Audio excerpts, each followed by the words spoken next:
coffee. And then there was the Drunken Peasants Podcast. Say, man, you got a joint? No, not on you now. It'd be a lot cooler if you did.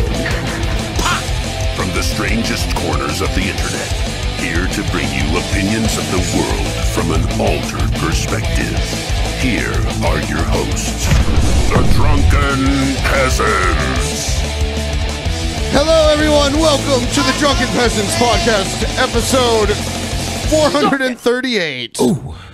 Yes, and we have Dick Masterson joining us. How's it going, Dick? Hey, what's up, boys? That's a hell of an intro. Yeah. I was like, more explosions, more explosions. I wanted boobs. Yep. I wanted boobs. You can't do that on YouTube, man. I know. We got to move to Pornhub. I just knocked over my piss jug. The whole world's got to move to Pornhub. Let's get back to basics. We need tits and explosions and swearing and beefs and getting in everyone's face all the time.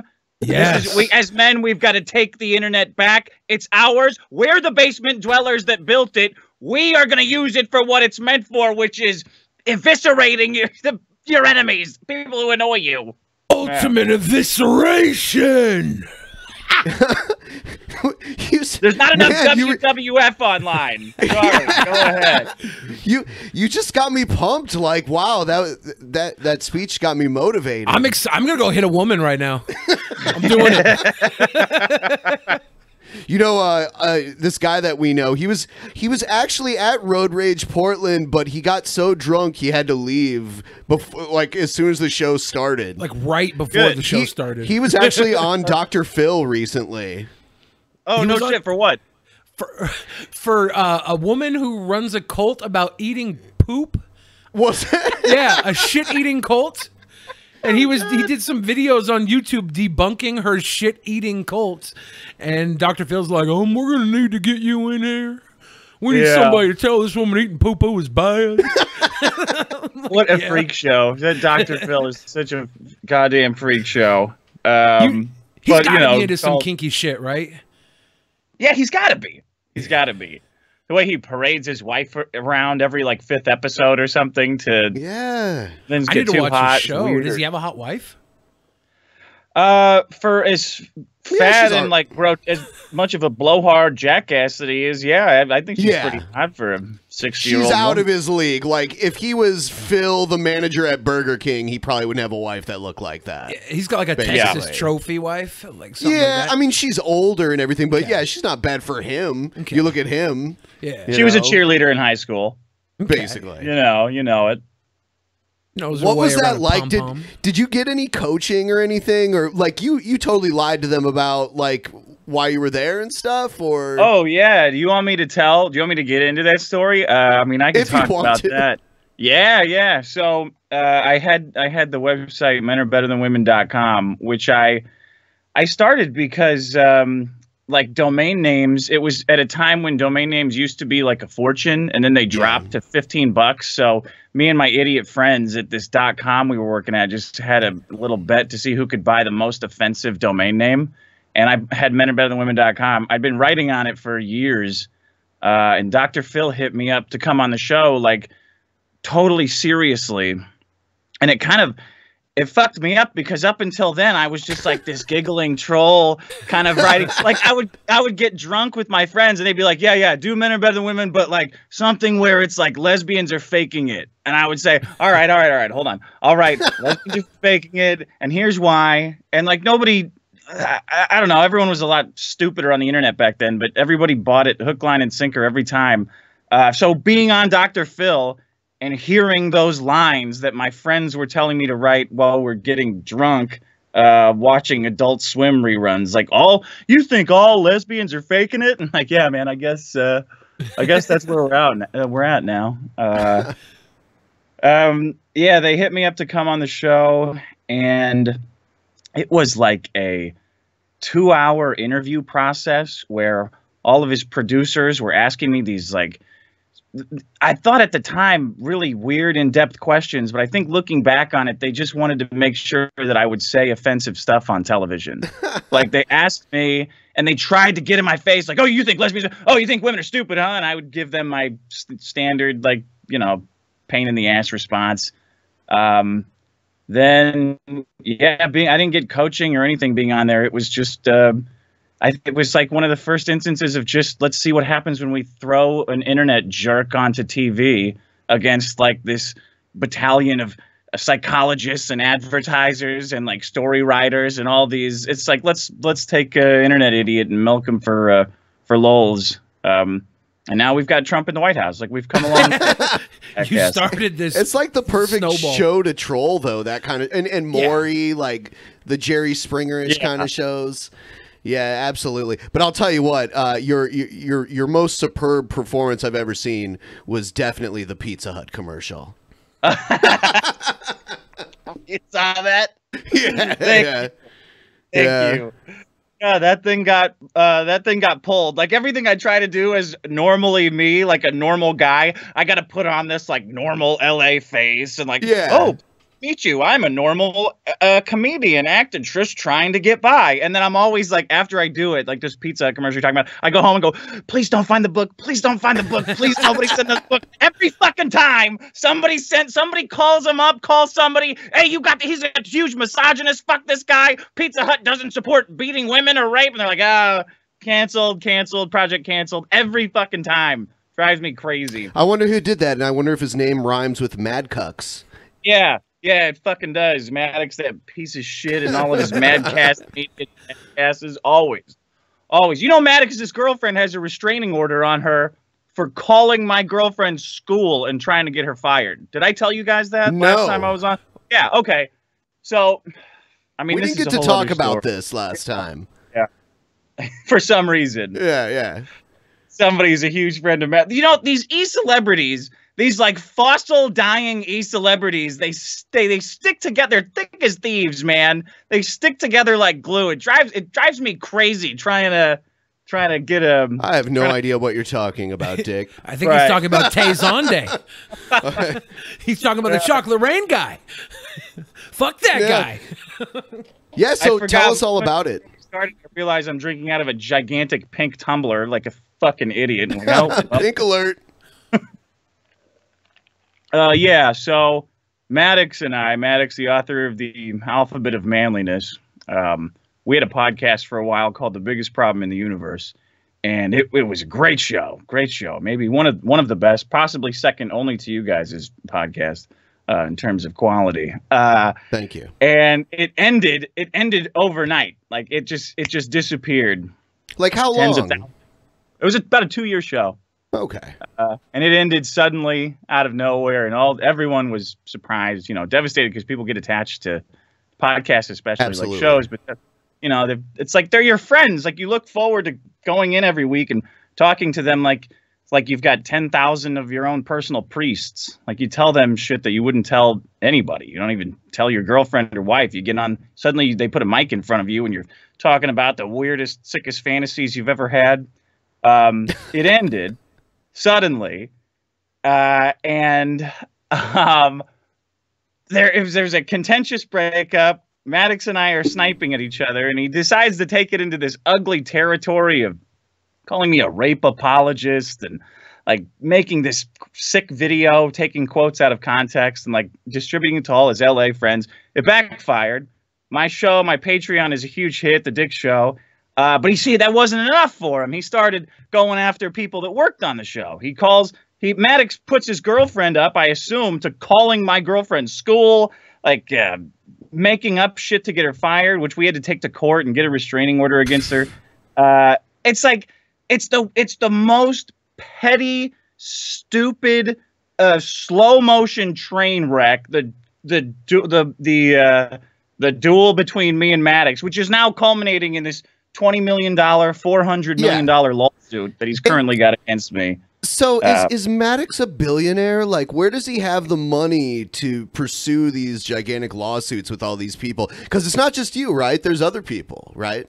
Yeah, Maddox right now. Maddox the pirate, the early internet satirist, is currently suing me, my real life job, a comedian, Asterios Kokonos, that sometimes works on my show, Asterios' real life job. Maddox is suing Patreon because they let me on their platform.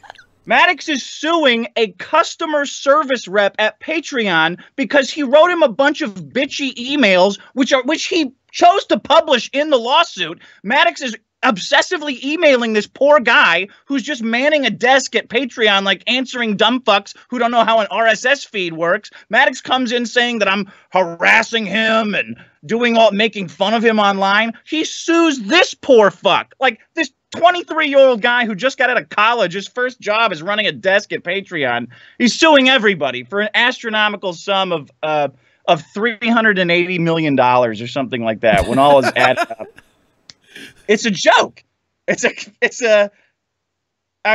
something you'd hear on TV. Is he like from a family of lawyers and they're just he's broke as pro shit. bono? He's broke. Maddox. He's writing his own shit too, isn't he? Like the letters he's sending you are written by him, and the commas are just everywhere. You know, it's apostrophes. Apostrophes, yeah. No, grammar. I don't know if he lawyers as well as he grammars. But Maddox better fucking hope not, because the grammar is absolutely atrocious. Like it looks like he's littered the documents with apostrophes like they're shot out of a cannon. There's so many misspellings in this legal document. A 5th grade teacher would send it back. Like it's one of the most, people are saying it's one of the most poorly written legal, like actual lawyers are weighing in saying it's one of the most poorly written legal documents they've ever read. But to answer your question, the guy's broke. I don't know how he's doing it. He's got somebody uncovered like a federal tax lien he's got against him. He's had no fucking money the whole time I knew him. He got a big check for writing "I'm Better Than Your Kids," that pamphlet book of like 20,000 words where he makes fun of kids' art that was, relevant about 10 years before he wrote it. But I don't know where he's getting the money to do this. You should find like a 4th or 5th grade teacher to grade his legal letters that he sent you, and then grade him based on like a 4th grade level. Give him an A, B, C based on that. That's a good idea. I'll do that. You get the gold star. Yeah. We did that to okay. So the part of the lead up to me getting sued is I came across a breakup letter, a please get back with me breakup letter that Maddox wrote to his ex-girlfriend saying, please, because I'm dating her currently. Yeah. And yeah, she found it in her stuff. Like she'd never seen it before.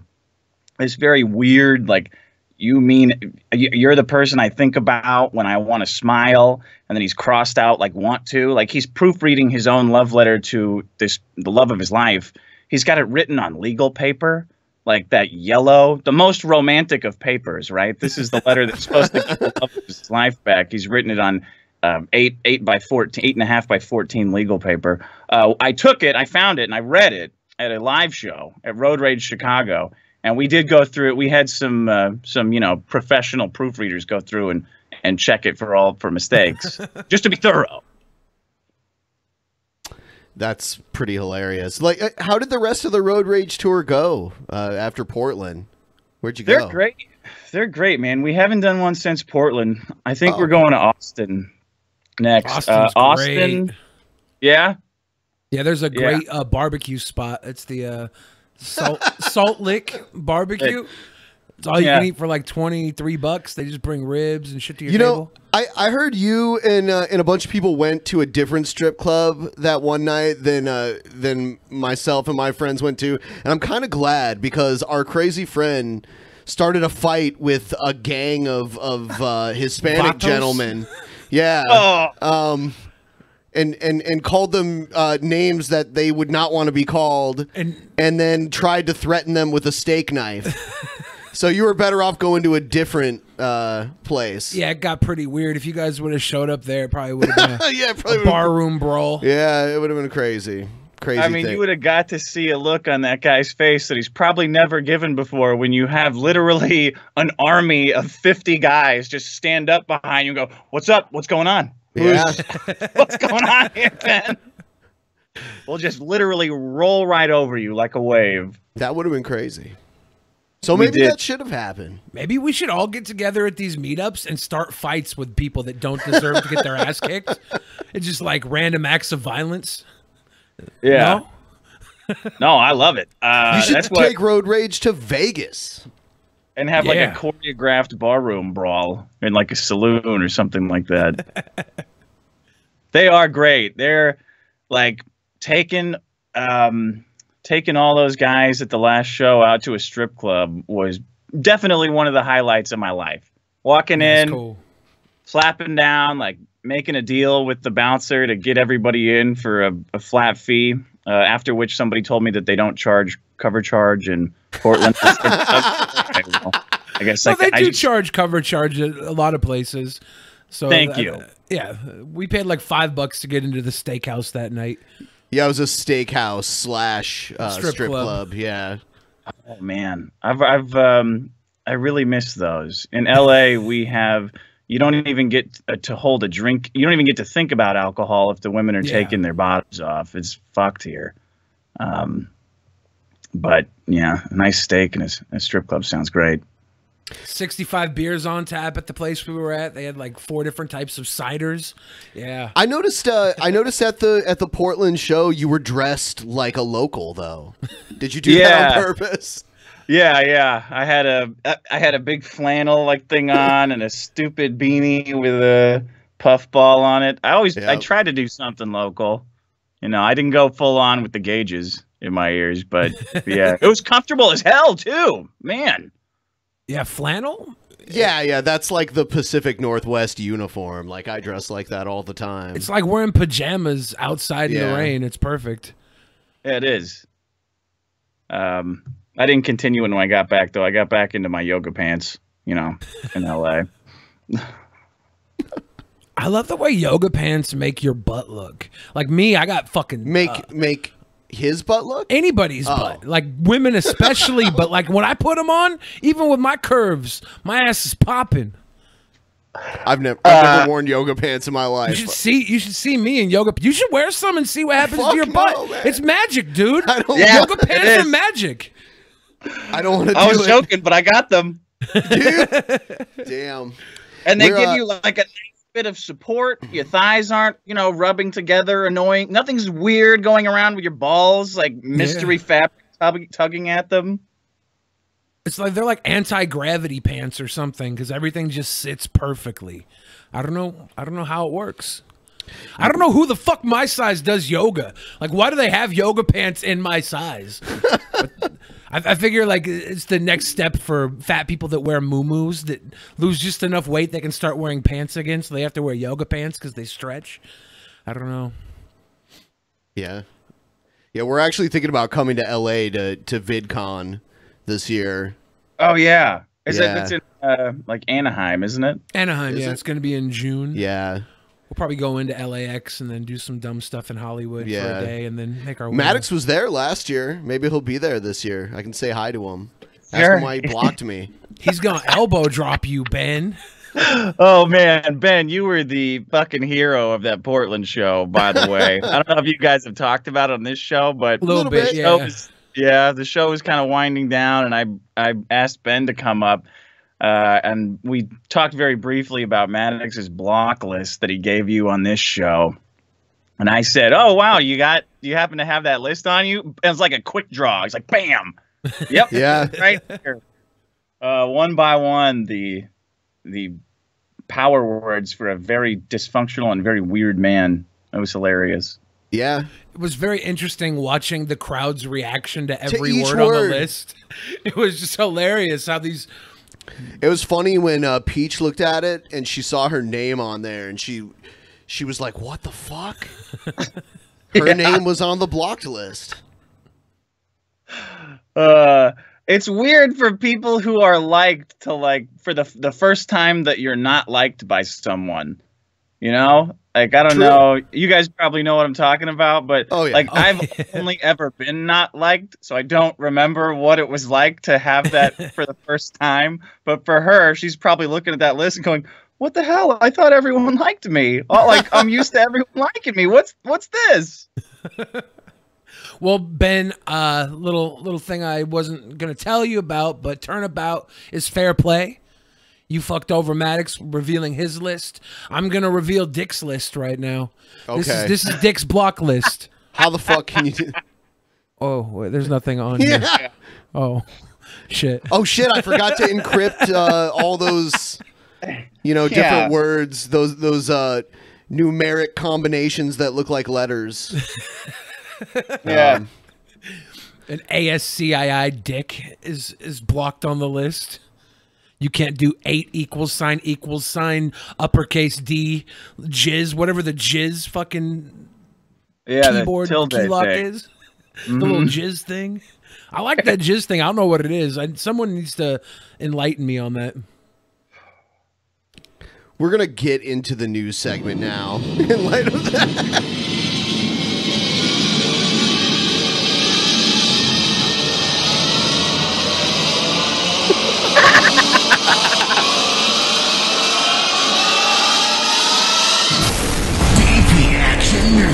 All right.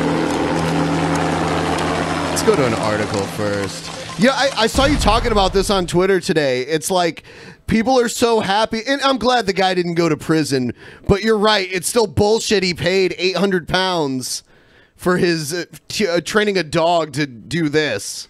I mean, like, yeah, you can say it's a Nazi salute, but it's also like raising your hand in class. Did my teacher teach me to do a Nazi salute in elementary school? Maybe she should go to prison. Yeah, I mean, it's has Count Dankula called in to you guys' show at all? No, he hasn't. Oh, I that would be a good fit. I think so. He's like the last guy in the world that they would want to crucify like this. Like, he's like middle of the road, very nice, very friendly. Like, he has perfectly reasonable politics, unlike everybody else on the internet. I think that they realized they fucked up 2 years ago when they pinned this on him, and they've been kicking the can down the road to try to to allow people to chill out, hoping that people will chill out so somebody doesn't burn the Scotland Yard down, or whoever's running that stupid country.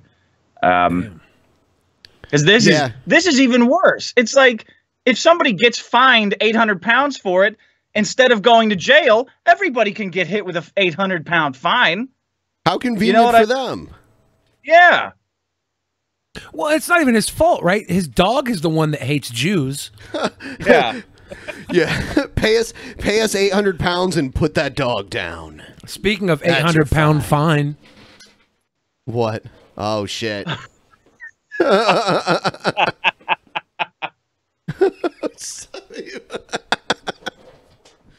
You're not 800 pounds, you liar. But I'm fine, though. Oh, shit. That's a good heel wrestling name. 800-pound fine. He was a wrestler for a little while. I used to train in Canada. Yeah. Yeah, he used to train up there. I saw a picture, an old picture of you and Maddox when you guys were still buddies, with Johnny Mundo back in the day. Yeah, he's cool. That guy? Yeah. Well, no, I mean, we went out and had drinks with him a couple times. Cool. He was like trying to, I think, move his career from wrestling to comedy. Or because there's like a wrestling to film track now. Sure. I don't know. Because The Rock. Yeah. So he was like, he would always be around UCB, or every once in a while he'd show up at the Upright Citizens Brigade where we were doing comedy and hang out.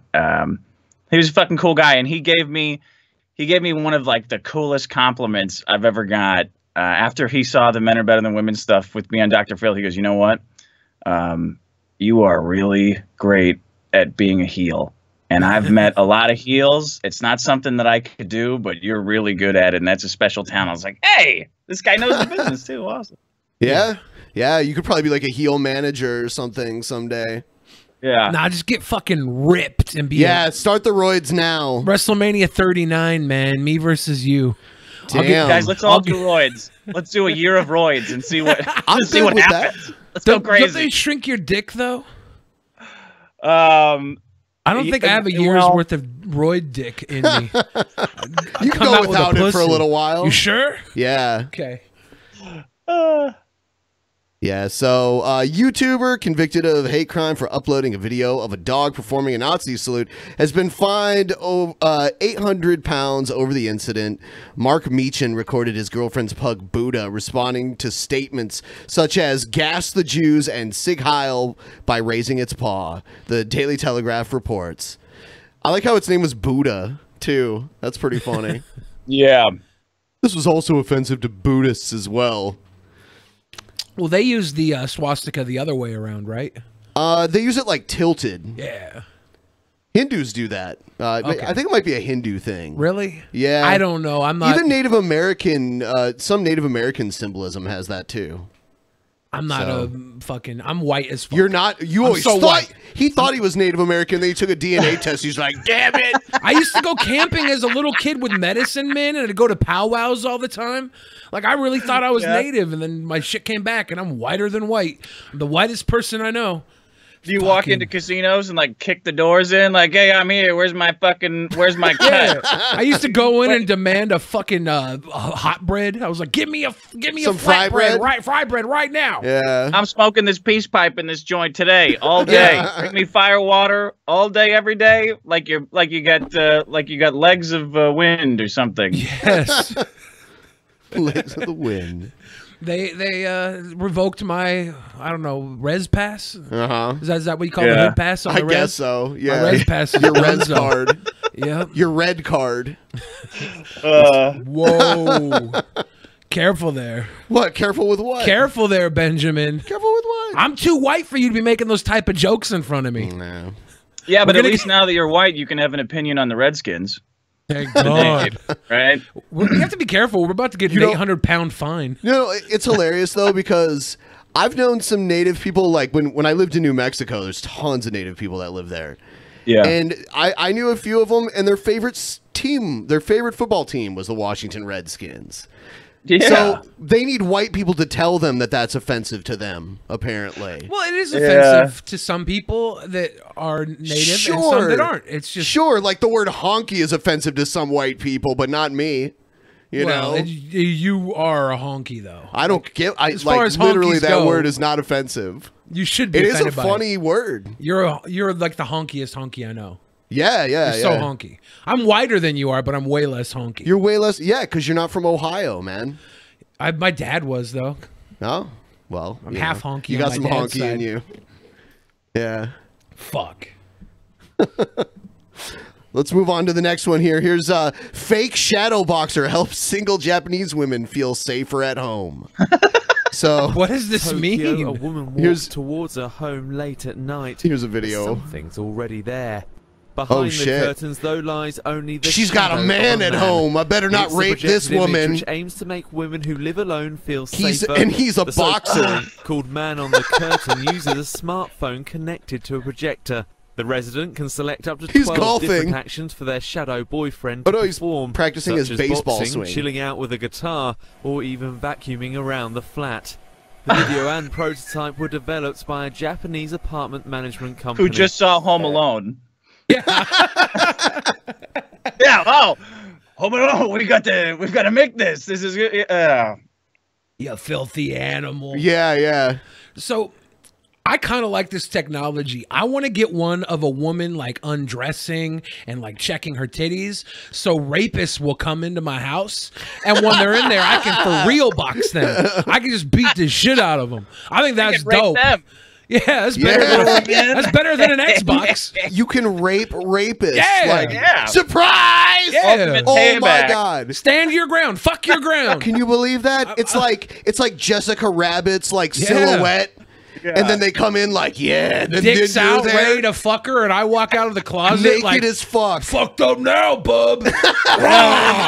And Chris Hansen comes out with a giant strap on. You're gonna get this big black dildo in your mouth tonight. Can you sit down with me for a second? Just want to ask you some questions. I just came here for the Kool-Aid. Face, please. Yes.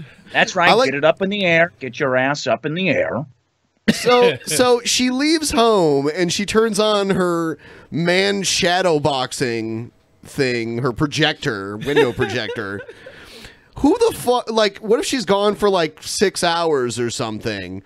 There's a guy shadowboxing in her window for 6 hours? Yeah. I think they have an app that it's controlled wirelessly.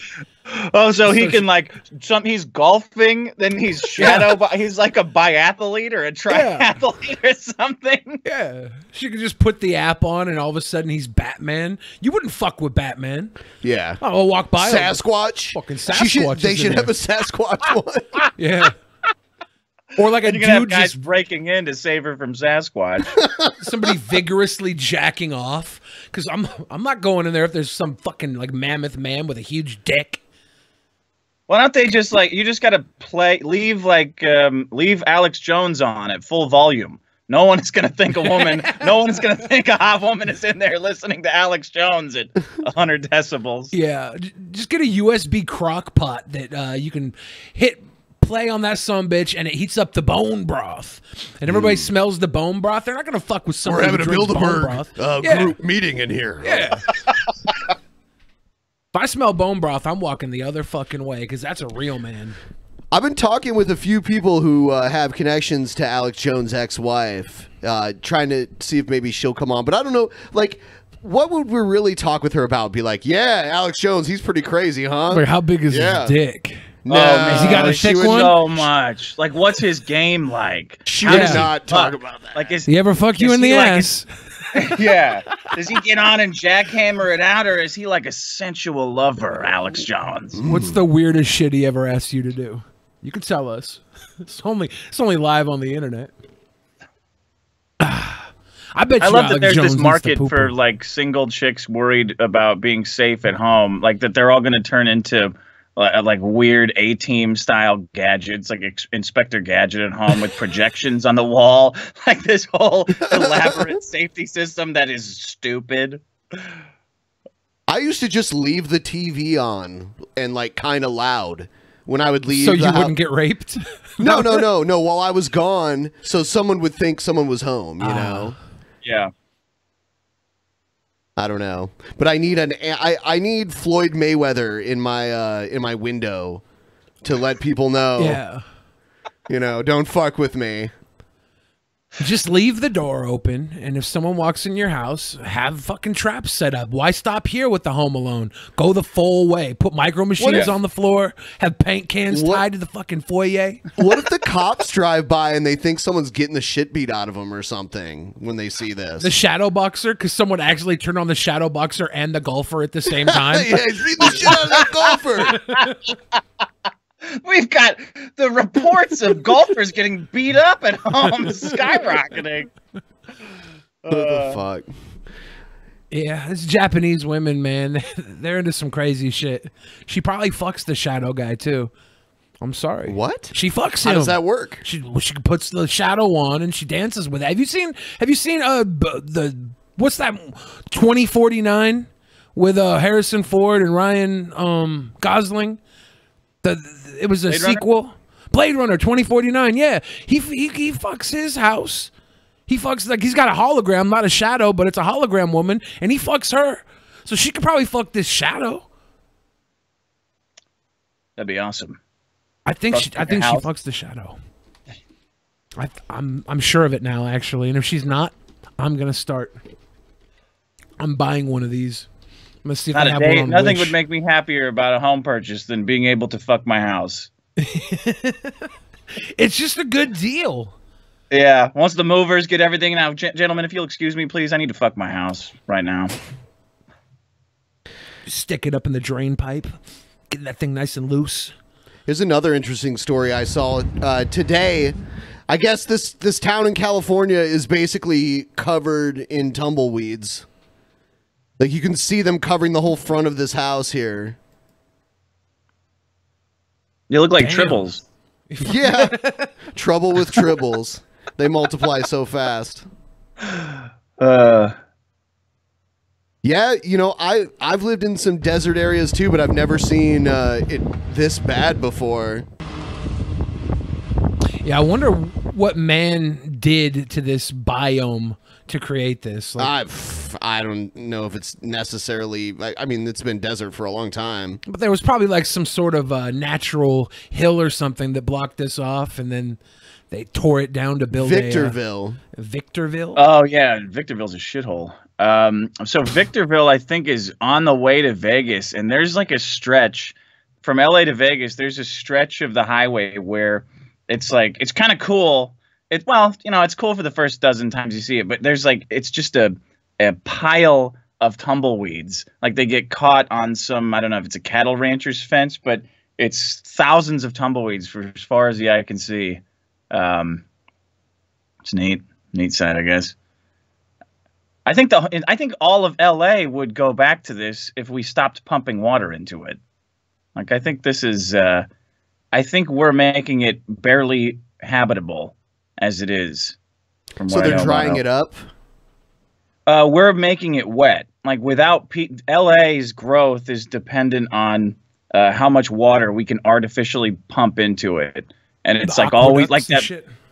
Yeah, like that movie Mulholland Drive, I think, is about that. How it's always a fight between the farmers and the city to see who gets the water. Our whole drought was about that. The farmers had shitloads of water, but they didn't want to limit their water supply, so they made the city cut back. Water, big deal for us. That's LA, water and social justice are big deals in LA. Thank God. I was in Nevada, and they actually had like an hour a day where they just shut the water off in the hotels, and you can't. I was trying to take my shower because I just got done shitting on my bed, and the water wouldn't turn on, so I had to sit there for an hour in my own filth until the water turned back on. It was like a rolling blackout. I guess they did every day at like 11 or something. What happened with the shitting the bed? Oh, it's just a thing I do. I think you do. It's just a thing you do. I like to watch them clean it up because then I call housekeeping. And I'm like, yeah, I don't know what happened. I had whiskey a go-go last night, or what's a hash house a go-go? You ever eat that in Las Vegas? They give you like a stack of chicken and waffles. Yes, so good. I'm like, yeah, it was a huge Bloody Mary at the too. Rio. There's one at the Rio. That's the one that I know of. Yeah, it's good. It's the best hangover breakfast ever. So good. So, you know, you just eat a big buffet, then you go and you take a dump on your hotel bedroom and call for housekeeping. That was the part I didn't do. You should try it. You know, I'm mirroring you up until that point. Well, you haven't lived. You're holding yourself back, I have to sleep Benjamin. on the bed. No, that's why they come and clean it up. And you sit there and you watch. But then your room smells like shit. They clean it up. They do this all the time. Like, Google this. This happens all the time. People do this. I'm not alone here. You're not going to convince me that this is normal. People shit on hotel beds all the time. It's like, and plus you throw them an extra like $20 tip, and they're happy. They're like, oh fuck yeah. There you go. Yeah, they got an extra 20. It's real, man. People shit on hotel beds often, and they'll do this thing. Go ahead. Well, there's a series of videos where they call hotels for housekeeping or whatever. Housekeeping comes in and the guys are like jacking off towards the door. So when she walks in the door, she has to see them jerking off. It's this fetish thing, and it exists. It's huge. Like getting caught doing stuff is the fetish, so they set up these poor, like suicide by cop, but orgasm by cleaning lady. Orgasm by maid. It's pretty bad, but it's a real thing that poor exists. Esmeralda, the cleaning lady.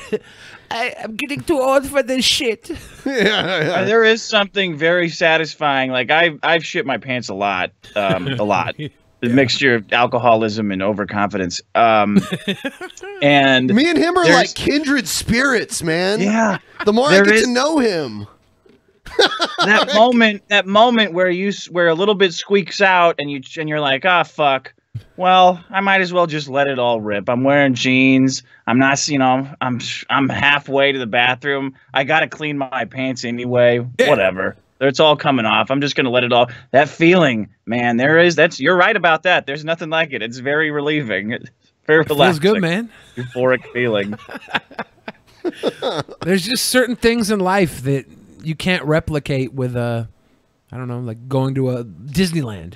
It's just not the same. You can ride all the roller coasters you want, but until you shit yourself at the top of one, you don't know. You don't know.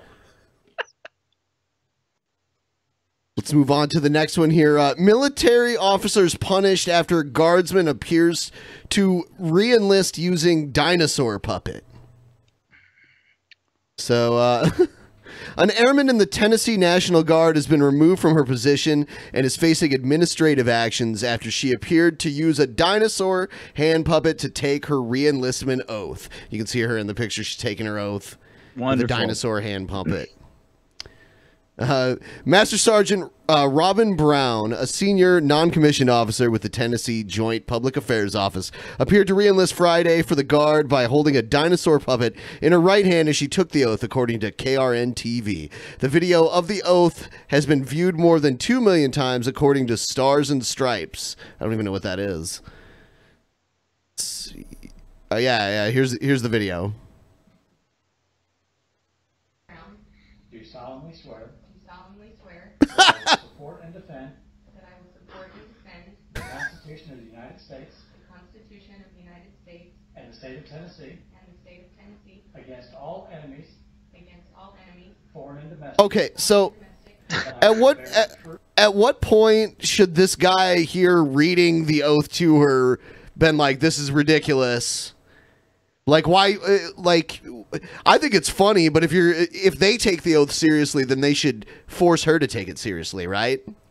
Yeah, she's re-enlisting here, and this isn't like protocol uniform either, right? Like, you're supposed to wear your regulation uniform. There's no regulation army puppet, right? So she's already violating that. Yeah, she could have used Eddie the Eagle, like a bald eagle or something like that to do it, but she can't even get that right. I can understand if this turned into like a really weird porn, but like, how often do you film yourself taking the oath anyways, right? I feel like this was just done as a joke. Yeah. It's not a well done joke. And she doesn't even have good Muppet work. Like, she's doing the top. She's doing the top of the head and not the bottom of the head. That's the secret to good Muppet work. Yeah, you gotta get the puppets. We did puppets here last Friday. Yeah. And one guy had a puppet, and he couldn't, like, he was trying to cover his mouth with the puppet because he couldn't project his voice correctly, and it just felt kind of cheap. I don't know. Are you talking about Pitmunk? Yeah. Okay. I think he would have got away with it if he didn't straight up say, I can't not talk when I'm doing the puppet. And it's like, okay, dude. Shit. Somebody's saying she was filming it for her kids. Did you guys read that? I guess that's... Huh, I mean, I guess everything is a photo op for the kids now. Sure, why not? I don't think it excuses it, but I also don't think they should have let her get this far with it if they were going to punish her. Everybody's kind of at fault here. Yeah. I mean, don't even go this far. Be like, look, if you're not going to take this seriously, don't do it. And that means give up your job because we need you to take this oath. But I do think that she actually has a point if she's filming it for her kids. I don't care. No. This has nothing to do with her kids, okay? Well, when I was in the hotel in Vegas and the woman walked in on me and saw me taking a shit on the bed, and I told her I was filming it for my kids, and that made her okay with it. Oh, okay. Well, no. That's what not to do. Yeah, I think I agree with you, Ben. Like, just seeing this makes me angry because I know that I know that they're using resources that I don't have access to, and it just kind of fucking pisses me off. True. You know? Like, come on, man. How much did this cost? I guess that's all. Every time the military does anything, something in me just screaming, how much did this fucking cost? Literally everything they do. So I'm guessing even though you have been a Trump guy, you don't agree with the Syria action, or do you? Oh man, Syria drives me. So we all knew Trump was a war hawk going in, and that there was a big chance he was going to fuck it up. I think any involvement in the Middle East is a gigantic waste of money, and that every president comes into their administration trying to fix the money hole of a boat that we've got sitting on an ocean of oil in the desert, and they never get it right. I don't get it.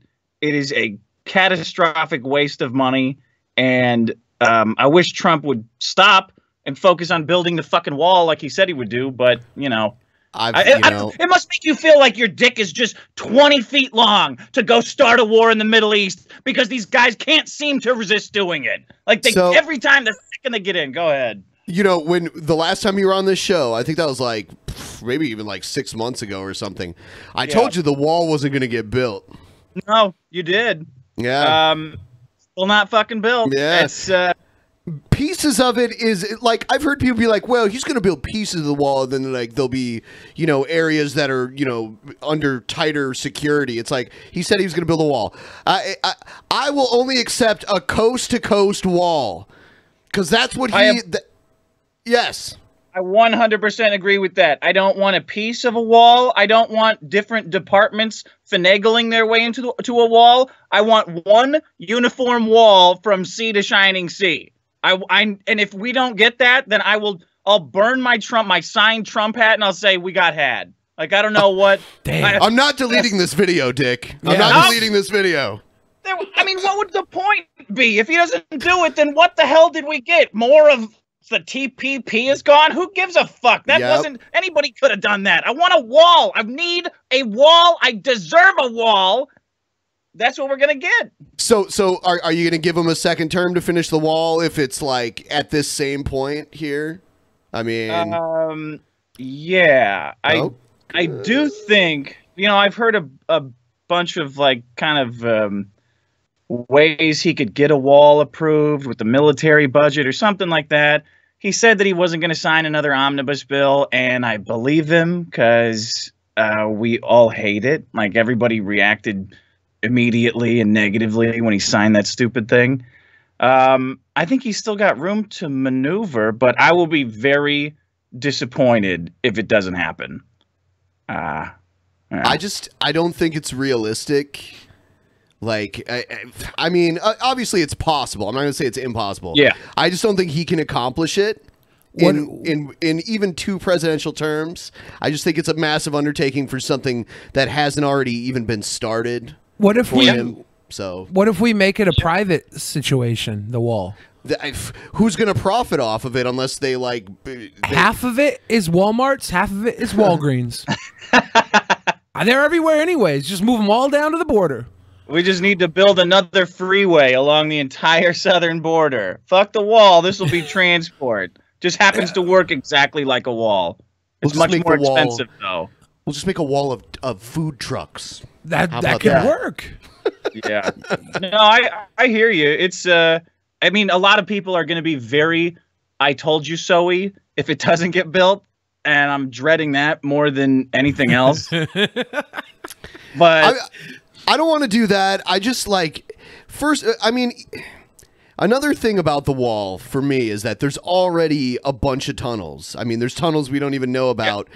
They go, you know, miles inland to where you can get on one end to miles across the border where you can get around the other side. And there's boats, too. I mean, there's still going to be boats going around the wall. We can't... Well, I guess we could build a floating wall to some extent, but it can't be that long. What they should do is just build a water slide and charge the people what they would charge a coyote to walk them across. But I think it's a realistic thing. You charge what you would charge the coyote to take you across the border, and you climb up this water slide, and you just slide into America for the same price you would have paid the fucking coyote. Risk your life walking through the desert, shitting in a canteen for fucking 3 days to get to America. You just get a nice little water slide ride, and once you're here, do what the fuck you gotta do. I said zip line instead of water slide.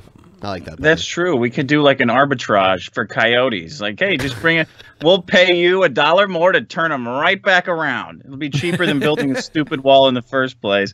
You know, like you said, the tunnels and the everything else, but it's like also there's an incredible amount of immigration that happens, like in people overstaying visas on planes.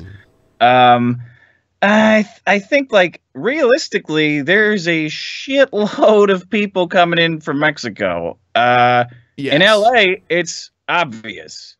And I think it would benefit us, and I think it would be a good statement. Like, it's something that can't be reversed, I guess. It's going to take him a long time to tear down a wall if he manages to get one up, which would be nice. Absolutely.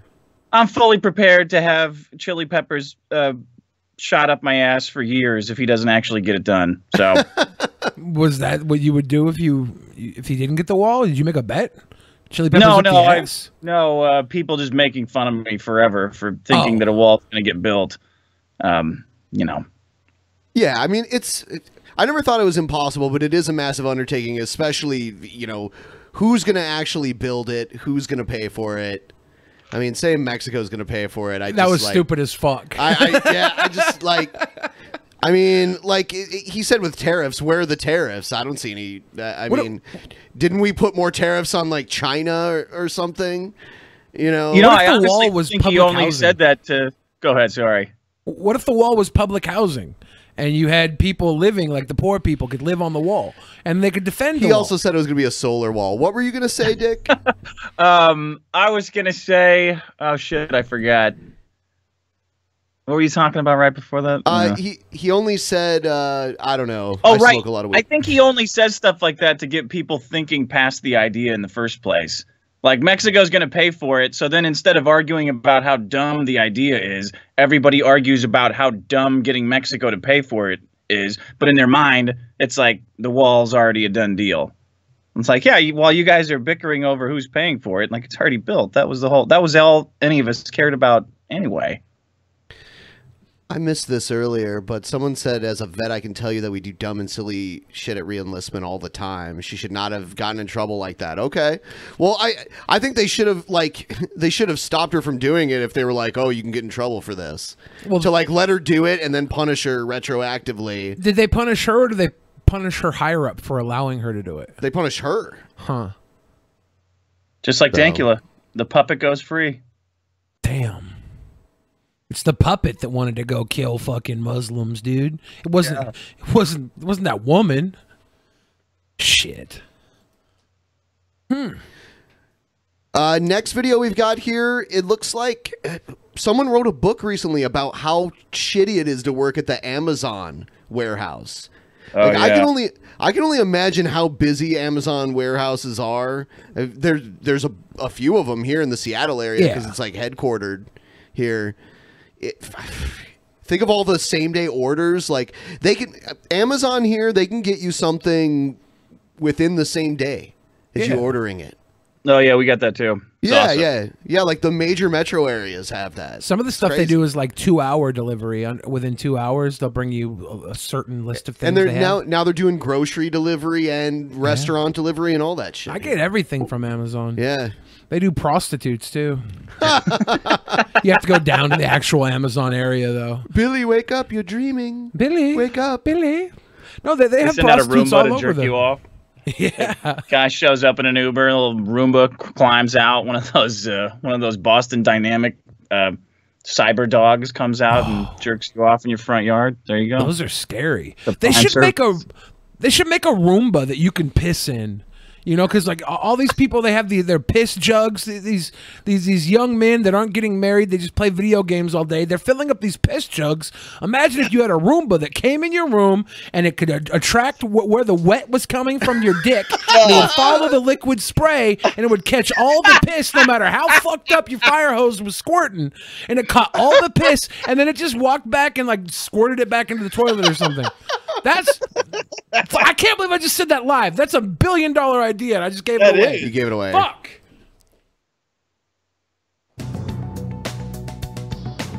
So yeah, back to Amazon. There's a new book out shedding light on brutal working conditions at Amazon fulfillment centers. In January, Amazon boasted that it shipped 5 billion items in 2017 through its 2-day shipping Prime membership program. That's about 158 purchases per second. Just 2 weeks later, A study found that more than 1,000 Amazon warehouse employees in Ohio were always living Ohio on food stamps. Now, in a statement, Amazon told CBS, "We support people who are not performing to the levels expected with dedicated coaching to help them improve." Oh, no. I'll tell you what. Something out of North Korea. Yeah, exactly. The dedicated coaching is like, you're in trouble now. You better do better soon or else you're fired. That's the dedicated coaching. Yeah. Amazon is serious business. You got these people driving around in their own little Datsuns, their old 1994 Datsuns, coming to my house to drop off a box of like fucking sparkling water or some dumb shit I ordered. And they can't even find my address. They hop out of their fucking car. They throw it on like the neighbor's steps. I have to walk across the street to get my fucking water. They don't deserve to get benefits and shit. If they're on food stamps, it's because they don't deliver my Amazon package paying fast you? enough. How much is Amazon paying me? Enough.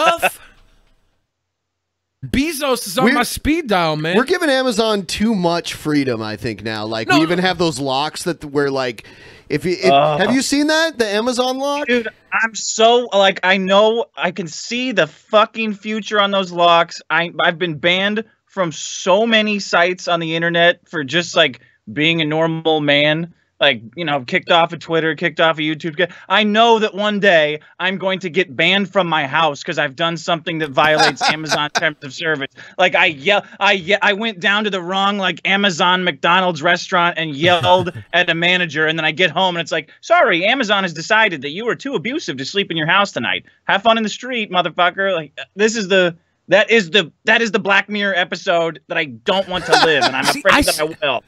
I see a lot of those Black Mirror episodes, and I'm not mad at them. I feel like I'm a good enough person that it would weed out all the dickheads, and I would just float around. Yeah, you'd like to think that, wouldn't you? I'm so good. This is the perfect world. Sitting in hotel beds, you're first on the fucking list. No, there's an app for that. Adding that more than yeah, Dick came up with an app that men use while they're, or no, not just men, when people use when they're taking a shit on the toilet. It's called the Shit Talker. So it's an app that you've got, and it finds you, once you go to the bathroom to take a shit, it finds you a buddy who's shitting at the same time, and it like puts a modulator on your voice so you guys can talk to it, or you may be in a lady. I don't know. It doesn't say. It's totally anonymous, so you can talk while you're taking a shit. Because who wants to be bored? Who wants to be, you can't take your wife into the bathroom with you while you're shitting and sit her there and have company while you're taking a shit. It's just you alone with your thoughts. That's a fucking nightmare. You need somebody to help you pass the time. Because before smartphones and the internet, when I was a teenager, I used to read the fucking print on the shampoo bottles if I had to. Really? Yeah, I could not be taking a shit and not reading something. If I forgot, the latest issue of Nintendo Power or whatever, like I'd be reading like the deodorant label. I've never been a shit reader. I've never had a problem while I'm shitting. I tell them that's because you're always playing Pokemon Go. No, when I'm shitting, I'm thinking. I do my best contemplation on the toilet. My mind's racing to figure out the world's problems when I'm taking a shit. Sometimes I shit and I'll sit for another 10 minutes after I'm done shitting because I'm still busy working stuff out in my head. So this is like foreign to me that you would need a reading material or an app. When you said a shit app, I'm thinking, oh, cool, I can take a picture of my turd in the toilet. Well, that's and it can part tell of me. it. That's part of it. So when you're done, you could take a picture of it and it will like digitize it into a virtual shit that you could exchange with your shit buddy for that time. It'll have like a little scale to see whose shit won out, just as like a bonus feature. So you don't have to look at their shit, but it will digitize it in a way that's palatable to the consumer, I want to use fecal recognition, so when I shit, recognition technology. So a computer will tell me FRT? So a computer will tell me if I'm not getting enough fiber or if I need to eat more vegetables or something, because I feel like that's a technology that exists in this world. Fart technology. Yeah. We're wasting all this technology on dating apps. What the who fucking cares what these beautiful people are doing with their time? They don't need help getting together and hooking up. We need guys again. I do want filters though. Filters for the shit, like a bunny face, puppy dog ears, the hoe filter, the thought filter on your turd. there's a scoreboard that you can't game. You know, you get these like World of Warcraft score or Call of Duty scoreboards, and people just sit on there all day. You have no chance at that. But with the shit talker, you can hit these scores. There's no secret to taking a huge shit. They just happen sometime miraculously. Yeah. Achievement unlocked. Corn. Yeah. Corn. We went from Amazon to shit, but I love it. Here's Gutfield on the Kanye West tweets, which I shouldn't give a shit about, but it's been like put in my face all day. So now I know about what Kanye West tweets about for some reason. Oh yeah, yeah. Nice lead in too. Kanye West caused a stir this weekend by tweeting praise of black conservative Candace Owens. The vicious smears that followed from leftists proved his point. The thought police want to suppress freedom. Writer Touré condemned West for liking someone with, quote, anti-black positions, a cowardly jab at Ms. Owens for daring to speak up. Joy Reid mocked those lauding. So, Candace Owens? Isn't that, Yeah, that's Red Pill Black. Oh, it is? Yeah. So I guess Kanye West did a tweet in favor of her. I remember she debated Blair White. Yeah. Because I guess she had been super liberal at one time and created this, if you're mean on the internet, you get doxed database. Yeah, Great. it was on Dave Rubin's show. Yeah. He made it. He was so proud to say, "I just want to say, we're conservatives of America. I'm a gay guy. You're a black woman, and you're a trans. I'm just so proud of the future of conservatism." Yeah, fucking Rubin, little fucker. Sorry. We had Rubin on the show once. Yeah, you should get him back on. That's so when I he can was still try and sell him my dick. Did you talk about anything about how gay he is? Every fucking time. Every fucking time I read anything of his, it's about how he's gay. I'm like, okay, man, we fucking get it. We fucking understand that you're gay. Yeah, I mean, that is kind of his shtick, because he's like, I mean, now he's conservative. He was totally liberal. He was TYT at one time. He still says he's a classical liberal. A classical I'm liberal? a classic liberal. It's just his way of converting liberals over to the fucking conservative side. He's still using the liberal moniker because it makes liberals, they're like, I don't like Hillary anymore. He did see the tide shift coming. Yeah, astrology never went away.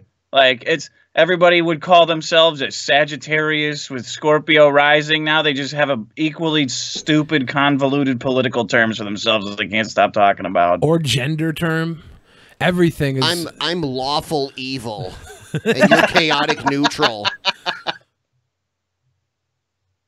I'm good. Kanye's bravery, revealing her Lawful own bitter good. jealousy of Owens' fearlessness. Yeah, Tom Arnold. What? He unleashed a sexist attack on... I have trouble taking anyone who banged Roseanne seriously. Sorry. Well, then you need to stop taking me seriously, Ben. Oh, yeah, sure. I slammed that ham No, ass. you didn't. Oh, fuck yeah. I fucked Roseanne Barr right in the shitter. And then she gave birth to her new show. Yeah. Candace, if he were a conservative, about to be on he'd be season 2. frog marched into the sea. We can't even show you that tweet. Here's Candace on Fox and Friends discussing the vitriol. Well, I think it's pretty typical of the left. Wow, I didn't know she reached this level. Are they going to even talk about how she used to be super liberal and she had the website and everything? Probably not. She's their new... Yeah, they picked up on her. Are you familiar with her at all? I didn't know about this, like, doxing if we don't agree with you nonsense. Yeah, she used to be liberal, and she was like, well, we need to hold bullying accountable on the internet, so I'm going to create this database of people on the internet and their actual information. And that was before she got red-pilled. Truth is that the left wants to strap black people to this idea that they are victims. That's what it comes down to. They do not want black people focused on their futures. They want black people focused on their past. They like black people to be government dependent. They don't like to see black people that are free thinkers and are independent. And I think that's what Kanye West and myself represent to the black community, and that makes them very nervous. Okay, well, I would say she's painting it with a broad brush, but I mean, yes, that's true to a degree. You know, they do want the black vote, and they wanted it dependent on them. So, to a degree. This is dicey. It's a dicey future, man, with all these celebrities and like controlling such a huge amount of political discourse. Like Kanye weighing in on, so Kanye giving his whatever social vote to this woman, and that takes up the entire news cycle. That's weird. It's weird. I don't give a fuck what Kanye has to say about anything. I don't. You know? Yeah, like literally nothing. This like, is he Fox shouldn't be on the news. Yeah, but he'll be on CNN too. They'll do like whatever. But Fox News is paying extra attention to this because, of course, because it's black in their people favor. with conservative.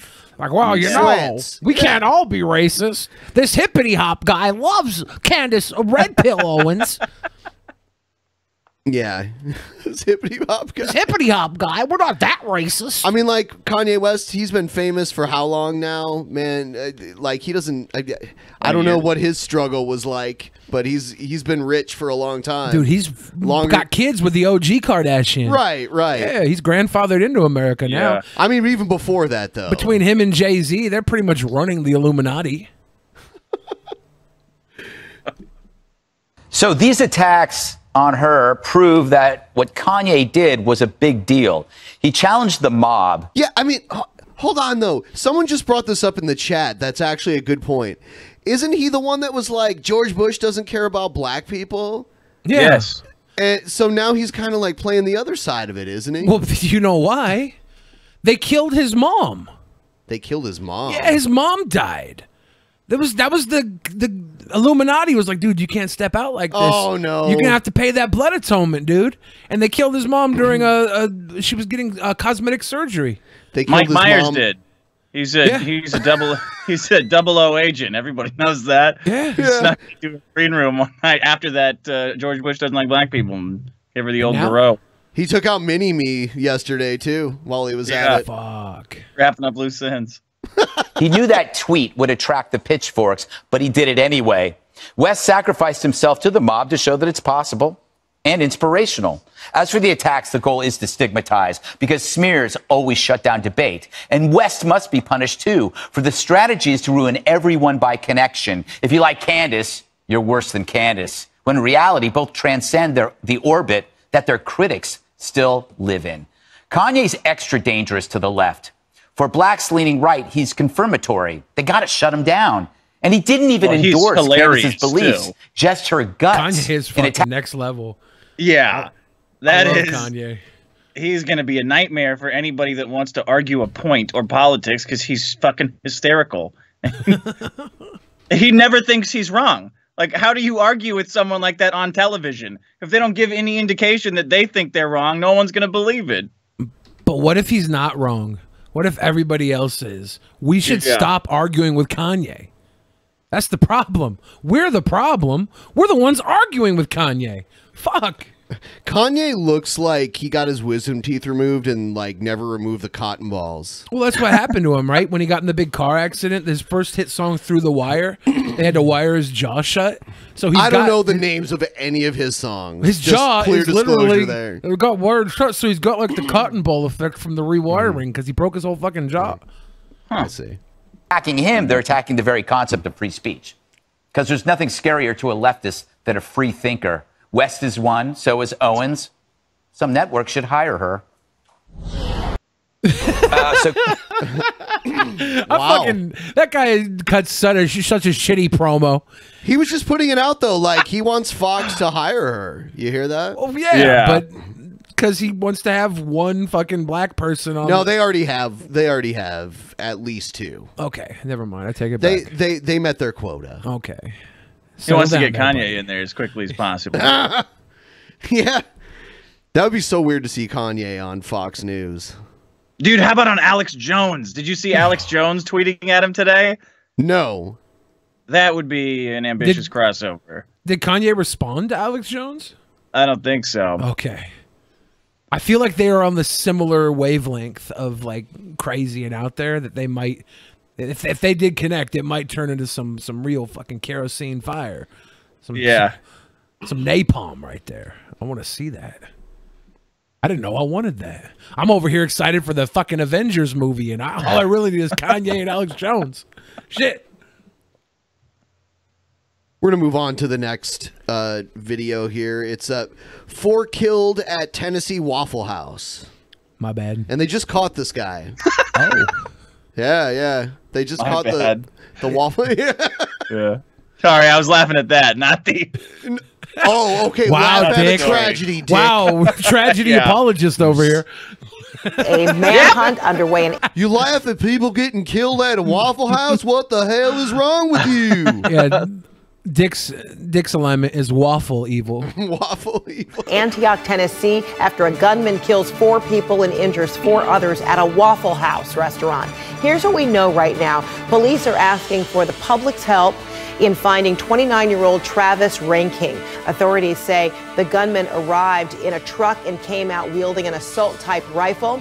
Police say a man... Why are the shooters always weird looking, you know, early 20... Or, well, this guy's 29. He looks younger. We know why. Why, though? Because the world's not built for him. All right? He doesn't live in a world where he walks into a bar and they shower him with drinks and pussy. All right? He's a fucking very sad man. He has to take it out on the fucking, probably the Waffle House girl that's been serving him chicken and waffles for the last 3 months, and he finally got the nerve to ask her out, and she said no, so he goes and shoots the place up. That's not actually what happened, though, Okay, right? I don't know. I didn't read it. Believed to be Travis Ranking was last seen wearing black pants and no... What? Is nothing sacred anymore? Waffle House is where you go when you're drunk and there's nothing else open to eat. Yeah. I blame the education, because these kids aren't learning about the sanctity of the Waffle House at school where they should. I think it's the haircut on these. Like, all these... Has anybody ever looked at the haircuts of all these mass shooters? Because that's, you know, you don't pick your haircut at that age. It kind of gets thrust upon you. Exactly. We can't hip them to that, though, because they'll start going to stylists, and then when they walk in the room, we won't know they're a shooter until it's too late. You see this guy walk in the room, you're like, oh, his fucking hair is nasty. He's about to kill us all. We better go out. I think Dick has a point, though, because here's James Holmes, the Colorado theater shooter. That's odd hair. Yep. They both have crazy eyes, right? Yep.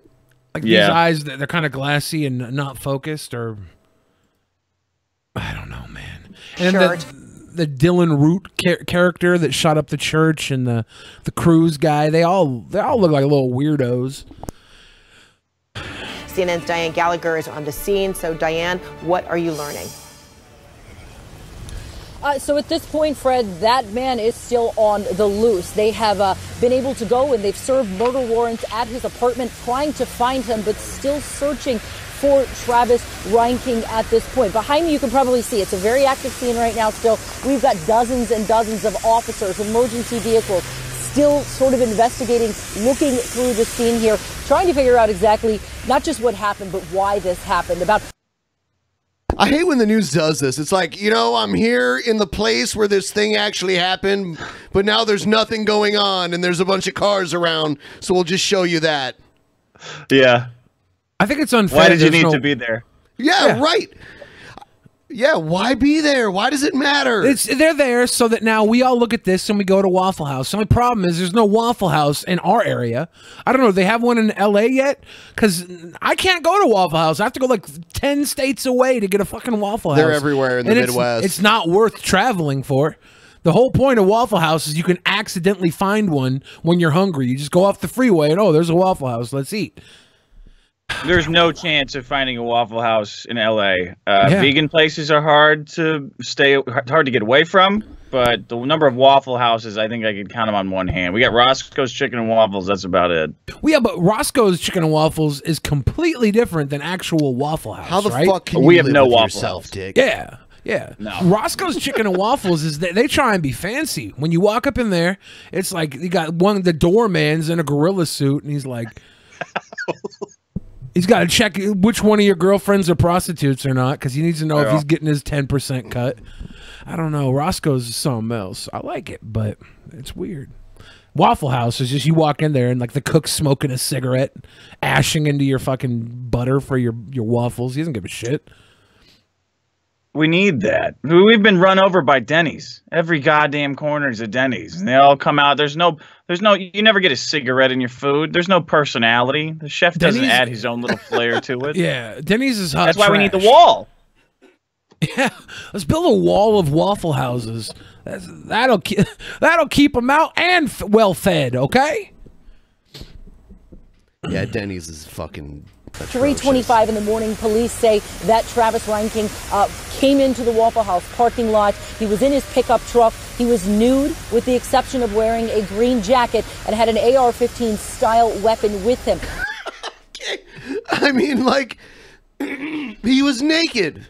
He probably spilled some syrup on his pants. That shit doesn't come off easily. He's like, motherfuckers left the cap off my syrup once again.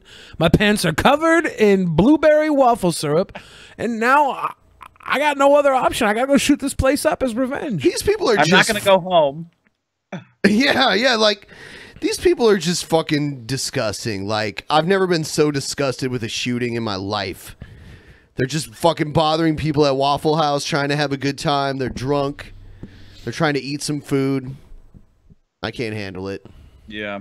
Give this guy the gas chamber. I've only been to a Waffle House in one city. The one Waffle House was in Columbus, Ohio. Oh, God. I went like 10 times. It was the only place I really ate at in Columbus because we were so broke on the road. You know what? This may have been the exact same Waffle House. I went to a Waffle House in Columbus, and that night, the cook, it was only the cook and the waitress. The cook made the waitress cry and was like, "Shut up, bitch!" Yeah, and like yelled at her and like verbally abused her and made her like, "Now get these hash browns out to these people now." You don't fuck with the cook at Waffle House. Yeah, he was mad. They're trained like drill sergeants. It's And serious this fucking shit. waitress is like bawling, giving us her hash browns and shit. Yeah. Oh. Every time I'd go into the Waffle House, I went there 10 fucking times. Every time I went there, it was completely new staff. I don't know how that worked. There was never the same person. It was like 10 days straight. We went like every day, sometimes twice a day. And every time, we didn't recognize anybody. It was crazy. Probably all got fucking yelled at by You know, cook. the only thing that could have made it better? A naked shooter. Oh, I don't think it's likely that someone would shoot me at a place I'm at just because I'm like, you know, I'm a big fat guy. Nobody wants to bigger shoot. target. Nobody wants to shoot up a fat guy. They walk in, they're like, oh, that guy's life's way worse than mine. Oh, man. I'm not gonna. I don't feel so angry anymore. I can't shoot this guy. He's fat as fuck, you know. So they walk away. Because I haven't been in a shootout yet. I think the YouTube shooter would have shot you because she would have recognized you from YouTube. Yeah. And she wasn't that good of a shooter. She's a woman though. That's different. Why? It's a crime of passion. She's gonna want to shoot me and then like play with my tits or something. Instantly attracted to you. Yeah. So yeah. I'll women are never have different. him. Yeah. He got out of his pickup truck and began firing in the parking lot, killing 2 people in the parking lot. He then went inside the Waffle House there behind me, began shooting in the restaurant. At that time, another man, 29-year-old James Shaw Jr., he was there at the restaurant eating. He went in. Oh, good job, guys.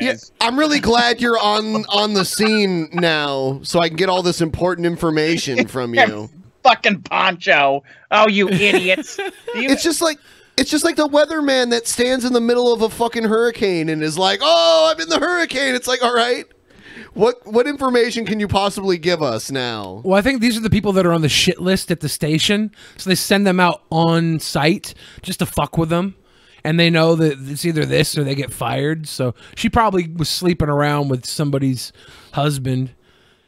And they're like, nope, send Marcy out for the Waffle House gig. Make her stand in the rain. Still a very active situation. I apologize for that, Fred. But James Shaw Jr. went into the bathroom. He was trying to escape the shooting, and he noticed, according to police and James Shaw's family, that the Travis Ranking had just sort of stopped shooting. He was fiddling with his weapon. At that point, that's when James Shaw Jr. sprung into action. He tackled the shooter. He got the gun away from him, and then he took the gun and threw it. Oh, did you see that? Yeah, I saw that. Maddox lost. Yeah.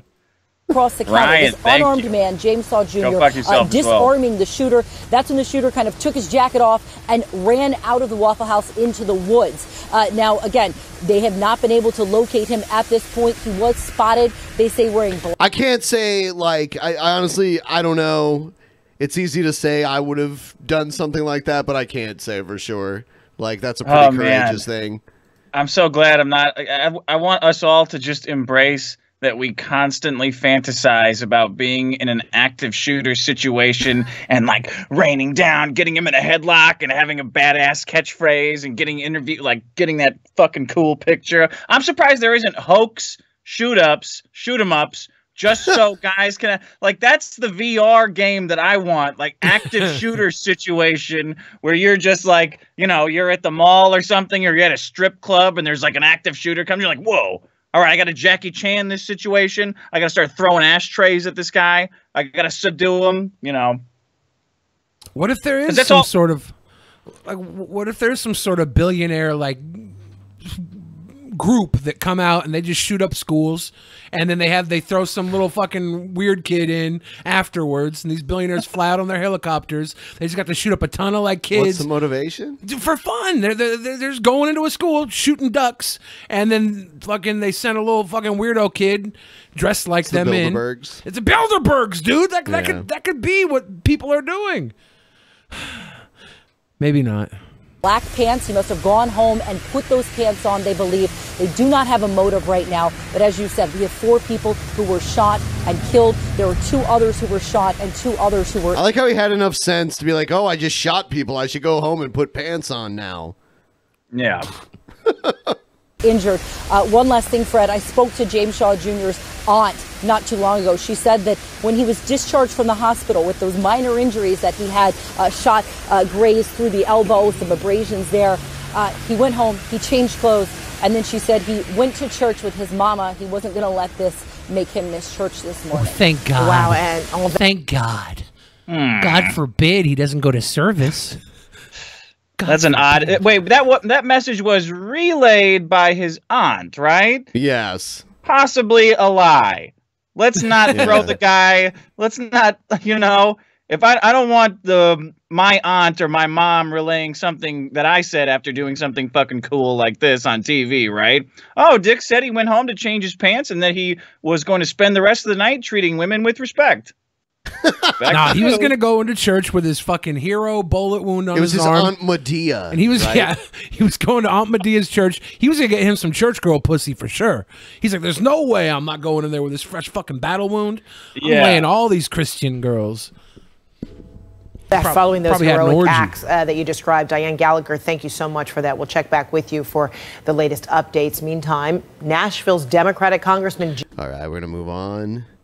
Oh, there was a van attack in Toronto today, which is crazy because, like, Toronto is like it's a pretty big city. It's like the size of Chicago, but like the amount of crime that happens there, hardly any compared to a city like Chicago.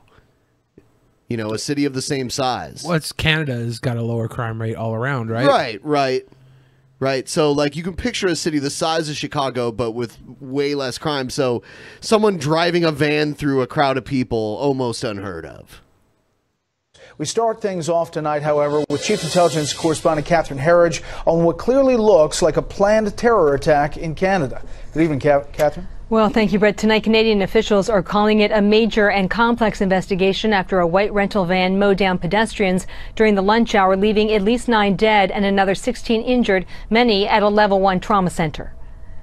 Toronto Police Service has mobilized all available resources, and I can assure the public all our available resources have been brought in to address this tragic situation and to investigate this situation. Yeah, photo bombers. At approximately 1:30 Eastern, the emergency calls started coming in that event. Wow, so they were like in a bus stop enclosure and he just kind of rammed through it. van going about 40 miles an hour jumped the curb, ramming pedestrians and anything else in its way. Passers-by stopped on the spot, doing CPR on victims. The dead were covered with blankets. Witnesses described the incident as deliberate, with the vehicle traveling about a half mile along a major artery that runs north. Something like this happened in Times Square, like around this time last year. It was with a box truck, right? Yes, yes. I remember that. South. I remember everybody betting I remember that happening and wishing that Vegas gave odds on like the race of the people who perpetrate this, because everybody's tripping over themselves to get it right before everybody else. Right. I don't know. There's always this like craven sense of like, oh, I hope this guy proves my point politically when it comes out. Exactly. Whether it be an Arab guy or it be some like white nationalist guy or whatever it is. Yeah. You know, why don't we start putting money on it?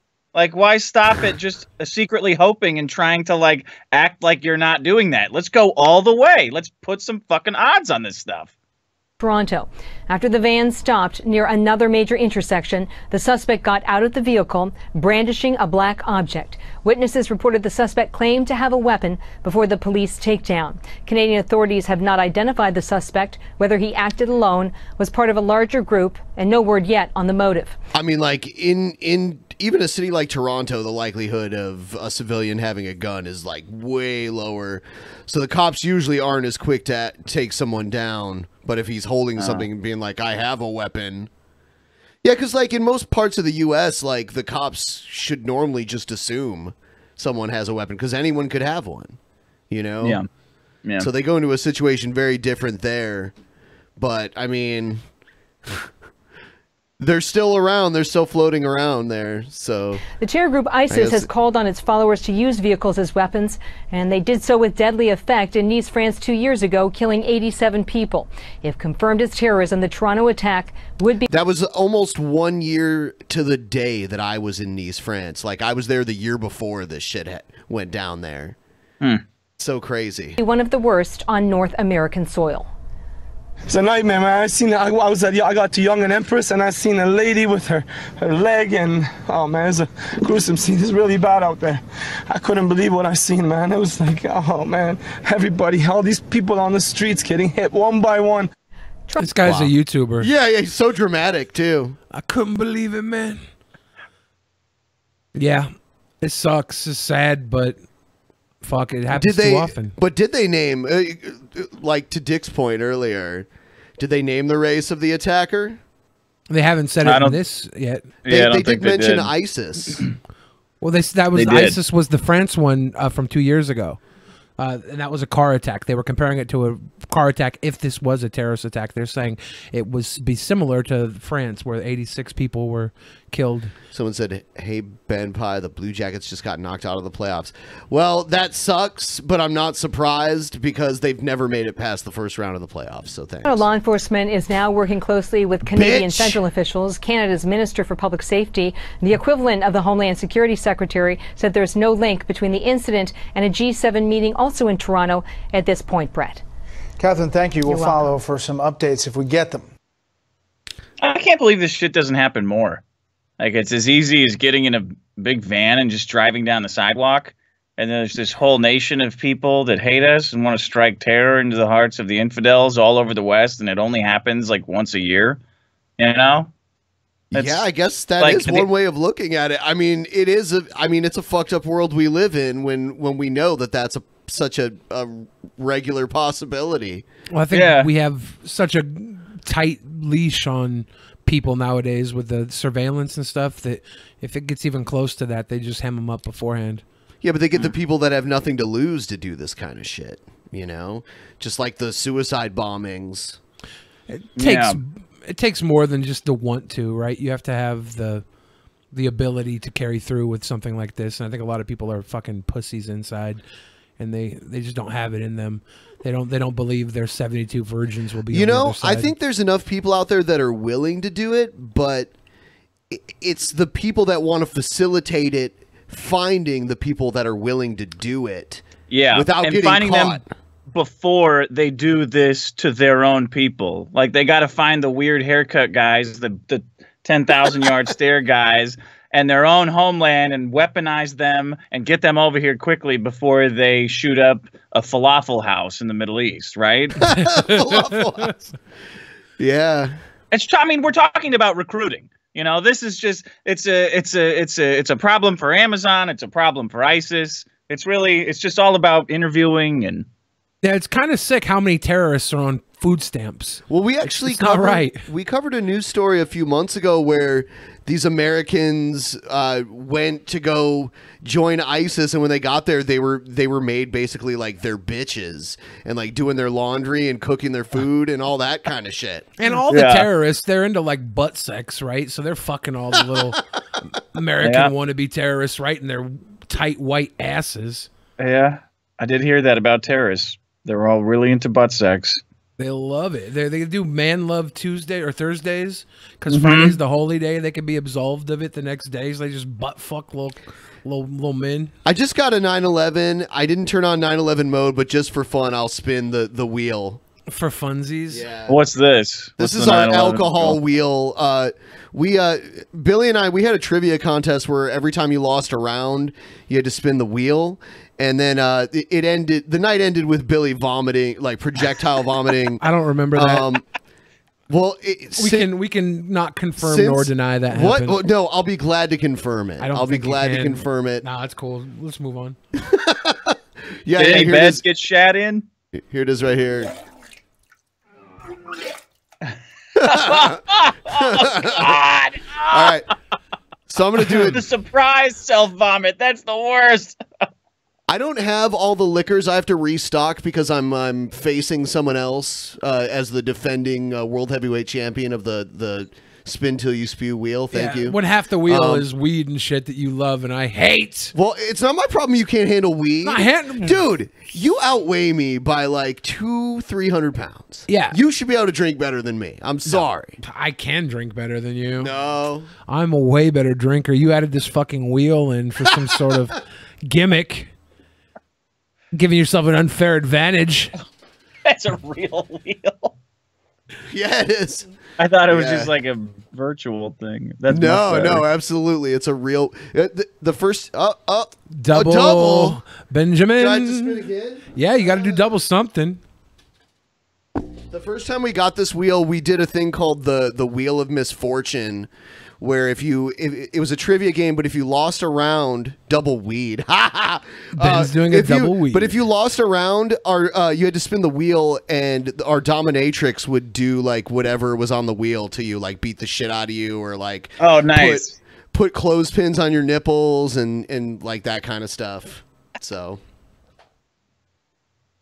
All right, back to the show here. We should do that, but instead of bringing a dominatrix in, it should just be like, we'll perform the sexual acts on each other. What? Is that on the wheel? God, I hope it should be. I was stuck in the elevator. Bankrupt space. Yeah. I got stuck in the elevator with this guy. Like the building we used to do the show from had an elevator, and I got stuck in an elevator with him for an hour and a half. And like 20 minutes in, he's like, "Yep." So I guess it's customary to like have sex now since we're stuck in an elevator. It's protocol. No. What? I don't want to fuck you, but if we're stuck in an elevator, it's kind of an obligation. No. You got to keep warm. Yeah. You get stuck in an elevator, you're supposed to fuck her. It's bad luck, dude. You don't want to get double stuck, do you?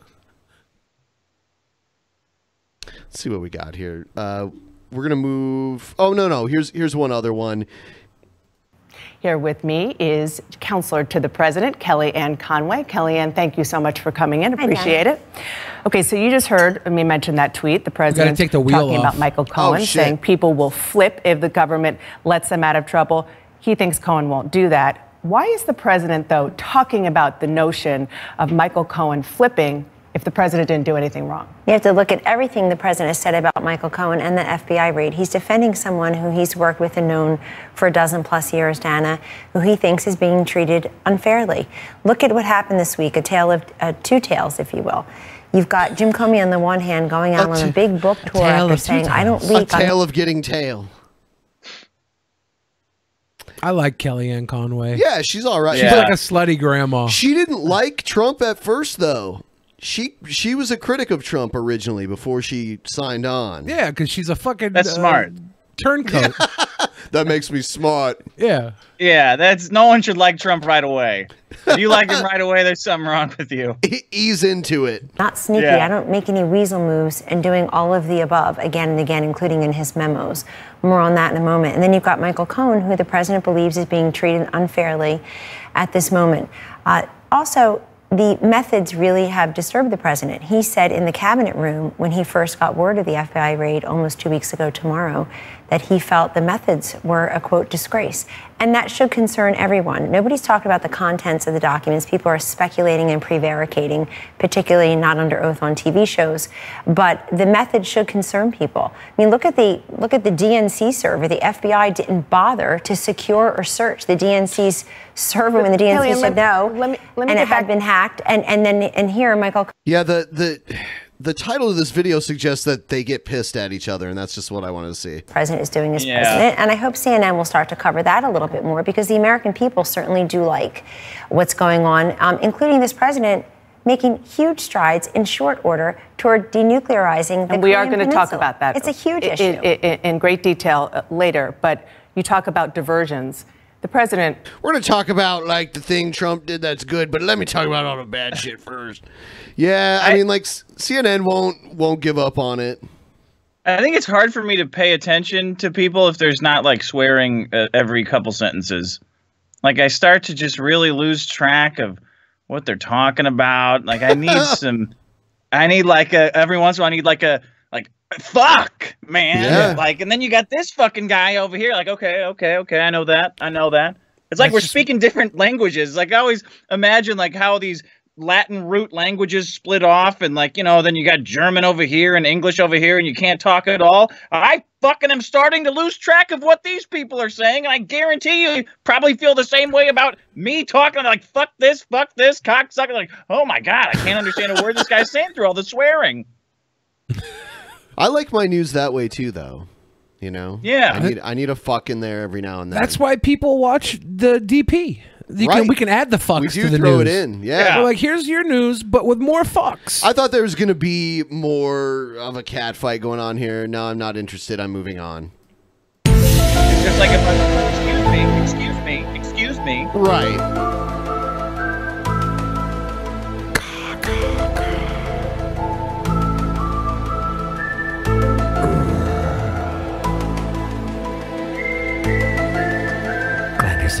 Glanders and Booper.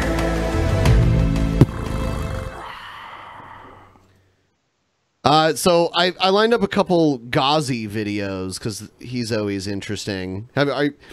You're not around so much on the YouTube scene, so you're probably not familiar with some of these strange people that we encounter. But this is Ghazi. Ghazi's a young homosexual black man with high opinions of himself. He wants reparations from white people. Okay. He's a socialist.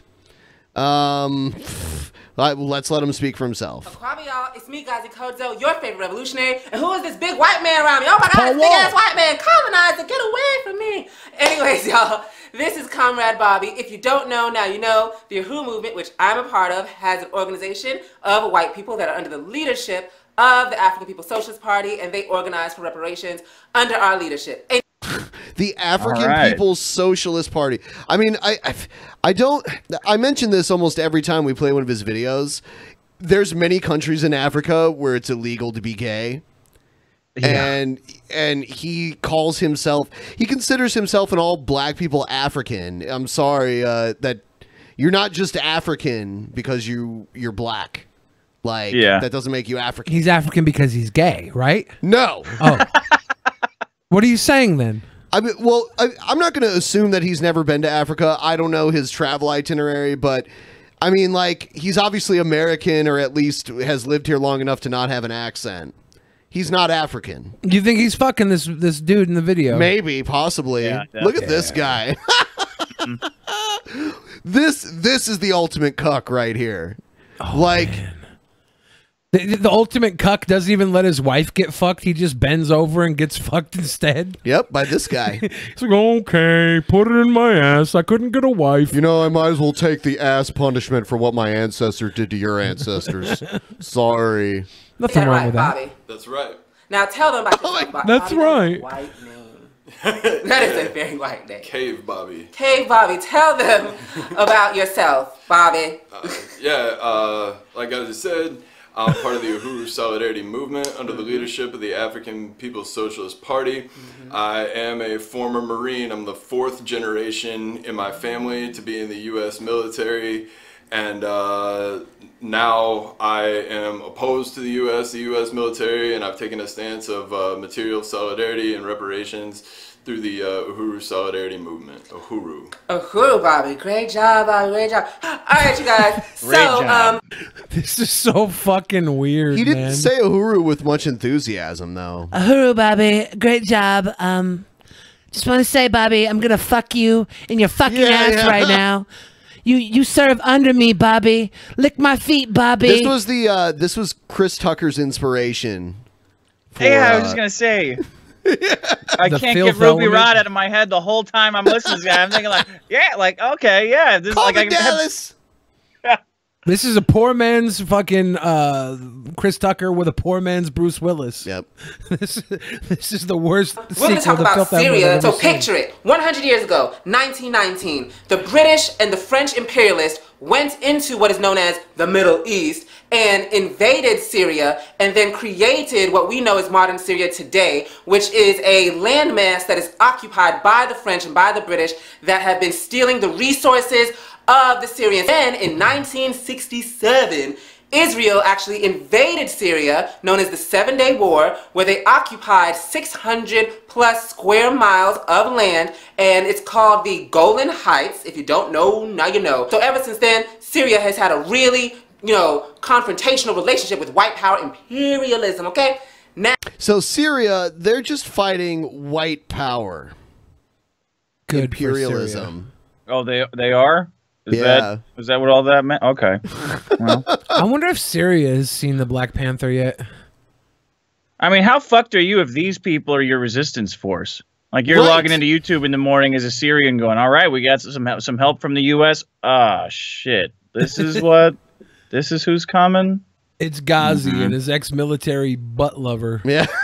we're going to go to 1953, y'all. Follow me, follow me. 1953, the U.S., implanted this puppet regime into Iran. The Shah was named Mohammad Reza, who was the Shah Pahlavi dynasty, which was backed and supported by the U.S. imperialists. But then in 1979, the people of Iran rose up and defeated that Shah and that imperialist puppet government, and they have been facing and being punished for that every day by the U.S. And this is why the U.S. called Iran part of the axis of evil and all of these kinds of things, because anyone that fights back white power's colonial relationship over the looting of resources is an enemy, to everybody. It's this axis of evil. Why so many air quotes? Does anything really mean what its name is? I think he has to be doing something with his hands at all times, or else he's gonna reach He's down doing and just air start quotes jerking for off like Bruce enemy, Willis. like an enemy, like a thing you're against. Like he's animated. He's highly animated. That's how you know he's serious. What's up with it? Intelligent I don't need people all talk that with their history hands. about it either. I still got no idea what this is about. It's like this schizophrenic bums that hang out in Santa Monica. They just talk endlessly without making a point, endlessly without building into any kind of point. It's like a woman's story. Like it just starts in the middle and then ends in the middle somewhere, and they can go for 20 minutes. They can never stop. So, I guess an offspring of Satan or something like that, just because you want to be free. So, since 2011, Assad in Syria has been fighting against the U.S.-backed and created insurgency. The U.S., since 2011, has been giving funds, training, and weapons to any and every group in Syria that wants to defy or take down Assad, or groups in Syria that they tell, we're going to give you all these millions of dollars and all these guns if you take down Assad, and then you'll become, the regime that is over Syria. So Assad has been fighting that since 2011, you guys. But what Assad did was he linked up with Iran, and he called his big brother Russia, and Iran and Syria has been fighting against these pocket groups that have been Russia. Yeah. He's saying Assad. Is he talking about that YouTuber Carne of Assad? No. Oh, Carne of Assad. I want to see. What's this guy's name? It's a guy, Ghazi. right? Ghazi. Yeah. I want to see Ghazi in like a Truman Show or like Michael Douglas the Game kind of situation where he gets control of an army. Like they somehow he gets. It's like a big elaborate prank. Right? He gets dropped off in Africa and through a bizarre series he's in, and we can actually see what happens if he gets his dream. We can see what happens when the dog catches the car that they've been chasing for so long. Drop him off in Uganda. Yeah. It's literally illegal to be gay there. Excuse me, America, I want back in. America, let me back in. Corbin Dallas. Bzzz. Bzzz, yeah. Bzzz, Ugandan death squads. Bzzz. Attacking and trying to overthrow Assad that is backed by the U.S. government, also backed by Israel, the British, and the French, okay? But recently, since 2017, you know, Assad has been winning on the most part. Like, they have taken up all this land and really basically almost wiped out all of these little groups that the U.S. imperialists created to overthrow Assad. So that's why you had Trump, who was like, you know what? Fuck it. We lost in Syria. Who cares? We have all these other problems. I'm backing out of Syria. Shit is crazy. Russia's involved. But the white ruling class was like, Trump, get your orange ass back in Syria, because Syria and Iran are representing two nations that are defying U.S. total domination of the Middle East. And the U.S. has to have total domination of the Middle East because that makes the U.S. in domination of oil and other resources that are locked into the Middle East and over this Middle Eastern project. They were like, you need to go back there because now we got Iran free and Syria free, and that is causing a lot of havoc in the Middle East. And that, if you see two nations that are liberated and going up against U.S. and are winning, then what is going to stop a domino effect of other colonized nations rising up to... So... He's glad. just all over the place. I'm glad Ghazi put this into perspective for me. I didn't know it was like this. I want to get to his conclusion. I mean, what a nightmare that this guy would be just hanging out at like a party or a dinner. You just there's never a second to get a word in. Let them know that the military doesn't give a fuck about them either.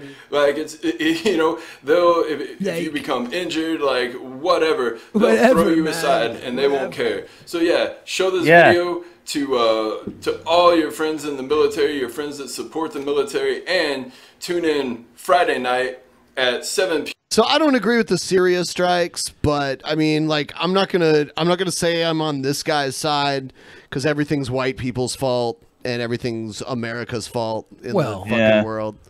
White people, come on. They need to stop living. Right? Reparations. Right? Yeah. All right. Feminist. Slam poetry. Hissing. Screeching. Squawking. Fuck you to all the men. I am blaming you. Oh, Yay! Yay! All right. Here's some feminist slam poetry. Every first Monday in When St. Paul, Minnesota. Is 4 years old. She stands on her chair in a Wendy's to give me lessons on how to roar like a lion. She shows me how to pull the sound up from my feet. She gnashes her teeth, a smear of ketchup turned gazelle blood at the corner of her mouth. She tells me, girls can be kings too. Yes, yes, yes, queen. I mean, king. These videos remind me that this world exists. Yeah. Yeah. It really, and that she wrote this in advance. And this is like an important thing that she wanted to drop on all her sisters. That Grimace here wanted to drop on all of her sisters. Yeah, what's Grimace doing eating at Wendy's? Cheating on the fucking the arches, man. Right. Yeah. Ronald is pissed. So's Mayor McCheese. I mean, like, so not only did she prepare this and decided to deliver it, but it was a public event and people came to it. I just don't know. Like, I'm so glad I've never just somehow found myself at one of these events. I like to think that she only eats at Wendy's because there's a woman on the sign. Oh. Way to fight the patriarchy. And not because they have 25-cent Frosties this month. She is making her fiercest lion face when a man walks up and tells her to smile. And she obliges. But she does so as a lion with still twitching prey clamped in her jaws. She locks eyes with him and growls until he walks away. King of the jungle is she. Now, my niece is 8 and skipping pizza day because all of the sudden she's worried if she's thin enough to be a queen. I wonder why pretty she might enough to be someone's trophy. Tallest girl in her class stoops from being told to make herself smaller. Smiles, mouth closed to hide missing teeth. Swallows the right answers in class so as not to look too smart. She is being tamed for the poachers, and I am undone. I see you, patriarchy. I see you. Oh, God. I love how committed this woman is to defeating the patriarchy, that she hasn't skipped one pizza day. She's not going to let the man hold her down. Nope. For every pizza that the patriarchy makes us not eat, I'm going to eat 2. Proud. I'm proud of you pickpocket. Ass leak? You wasp's nest in the attic. You virus of glass. You hothouse minefield. I see the 2 short years it took you to hollow her defiance into something ungainly. I have already spent too much of my reign a circus act of obedience with your head too close to my teeth. You will not have obedience. Obesity. That's all I can hear too. I heard her say OB, and I'm like, she's going there? Did Chris Farley have a sister? And is this... He might have went to the witness protection. Yeah. It's one of his brothers post-op. I think somebody dug him up, slapped a bow on him, and is like Weekend at Bernieing the corpse of Chris Farley. This is from the Saturday Night Live sketch where he was eating French fries. I'm hungry! Her too. This is the notice of your dismantling. I will split wide the bellies of men who have plundered us for our growl. Build stilts out of the femurs of men who expect us to shrink for them. And stack crowns worthy of only girl kings out of the teeth of men who tell women to smile. We are coming for what is ours. Man, you know, she always makes me think like, whoa, she's about to go somewhere. Yeah. You could tell she's in the cardio zone right now, too. Oh, yeah, she's getting a nice sweat out. Perhaps for the first time ever. Has any feminist ever had a heart attack during one of their slam poetry violence awards, whatever there are? I've never seen that, but man, that would be the greatest edition of feminist slam poetry ever. Yeah. I don't need a gym membership. I have the 4th Monday in St. Paul, Minnesota. I do feminist slam poetry and work up a perfectly fine sweat for the patriarchy. And we will all be kings again one day. Yes, Wakanda, bitch! Wakanda, bitch! Why is woke as fuck? That woman so upset about people asking her to smile? Is that something that she runs into every day? It's because her niece was asked to smile while she was smearing ketchup on her face, and she did. And 4 years later, the patriarchy turned her into an anorexic 8-year-old. Sorry, patriarchy. I would be mad too. Yeah, I mean, maybe she's just got a constant reminder of the whale she could turn into if she doesn't start watching her calorie intake in front of her at all times. But perhaps that could be it. Maybe it's not the invisible feminist god of men, but the gigantic walking nightmare that is having that one too many pizza days. Auntie, I'm not starving myself for men. I'm starving myself so I don't look like you fat fucking pig. Oh, shit. Shit. Man, get them all on keto, Billy. Get them all on keto. I'm gonna get them Have all, you guys all ever the kids done on a- keto. A feminist slam poetry, like throw on some wigs and pose as trans women and actually do one. Wow. I mean, they can't kick you out, right? That's their whole deal. Yeah. So as long as you play it real. Well, I'm fucking ham. I would probably try and win over the audience. I'd do everything the feminists need to do to trigger people in the audience for applause. I'm a sick fuck like that. I'd be like, Yeah, down with the man. When I was 4 years old, I busted my hymen on a school pencil. and everybody's like, yeah, tell them about it. Yeah. Yeah. That's sick. Yeah, everybody in the fucking chat is saying how that woman is just me in drag. Whatever. We love the color purple. Like the film? No, wearing the color purple. I'm matching her. I have the purple bandana. She should have had a purple sweatband, but She just had a little purple bow in her hair. Oh, God. Should we even do this? Yeah, whatever. Individual situation. Check out the beautiful asshole. The individual Brett Keane segment situation. So this is a guy, like, we've watched his videos here on DP for years now, and he's just kind of a ridiculous human being that we've watched for years and just kind of laugh probably at the him. king of the Drunken Peasants Rogues Gallery. Yeah. Basically. Why?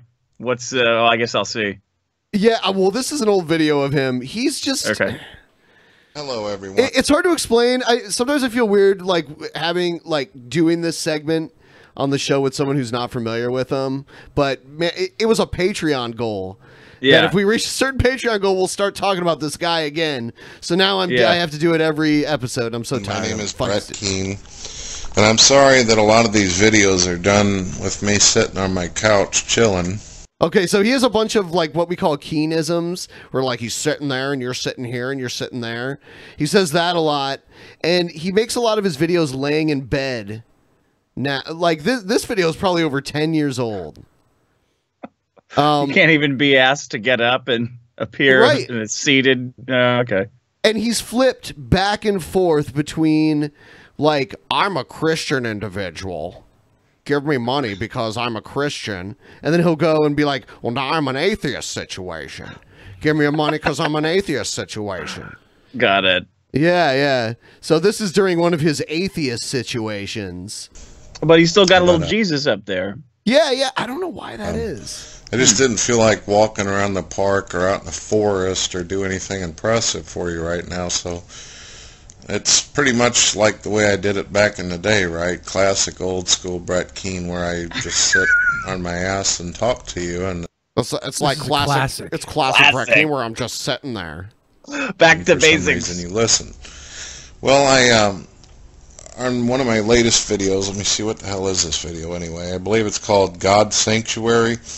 Or now this guy has no teeth. He has 0 teeth in his head. That's weird to see him with about how Christians don't like to discuss things with me or talk with me, and they'd rather just kick me out or boot me or just... Okay, so the shit he's saying about Christians now, he's been saying about atheists for like the last few years.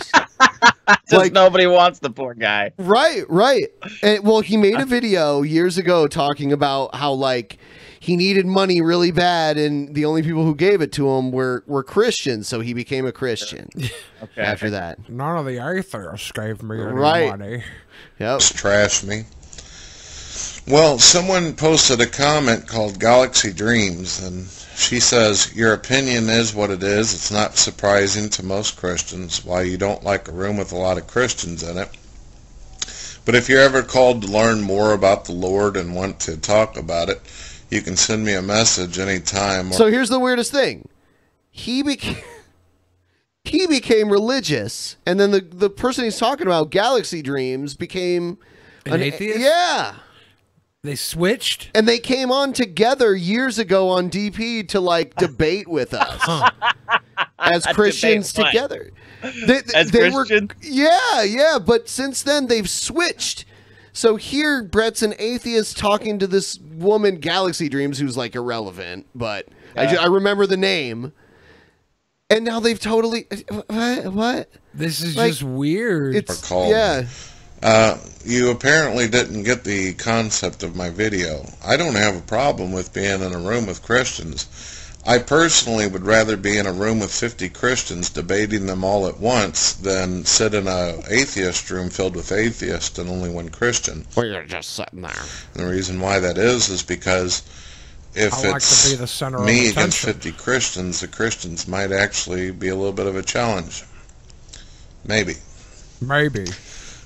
But I wrote to you on... He's gonna argue 50 people at the same time. This is guy. He's like Neo of like the Matrix of arguing. Yeah, exactly. He would always be like, I don't want to come on your show where it's 4 against 1. Maybe It's like, it'll be a challenge. what do you think we're going to do?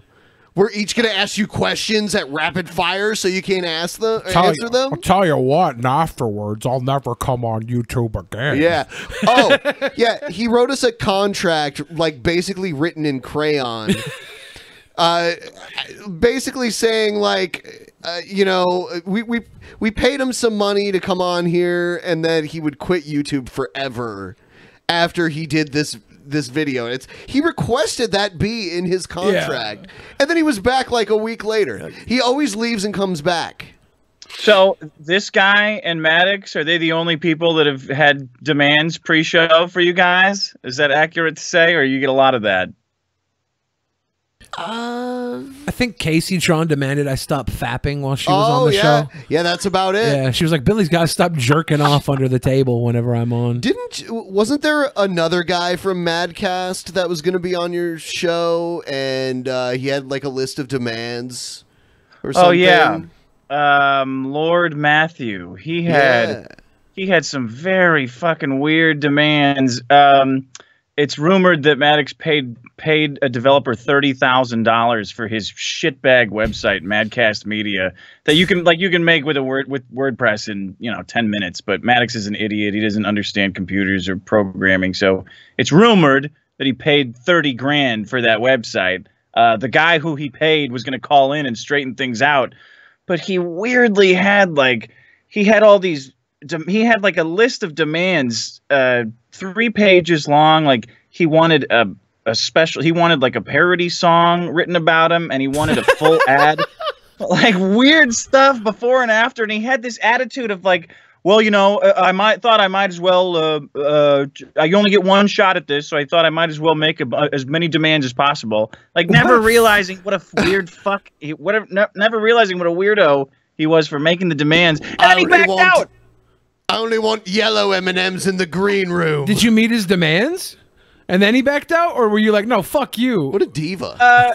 So I have this policy of not private messaging people who want to come on, because then they fuck around in private messages and then tell everybody that I'm an asshole. So I said, no, everything happens in public so people can see you being weird. Everybody shit all over him, and he just, like, that was it. That was... I think he realized he fucked up and disappeared. But it was a fun week, Dodged a bullet with that weirdo.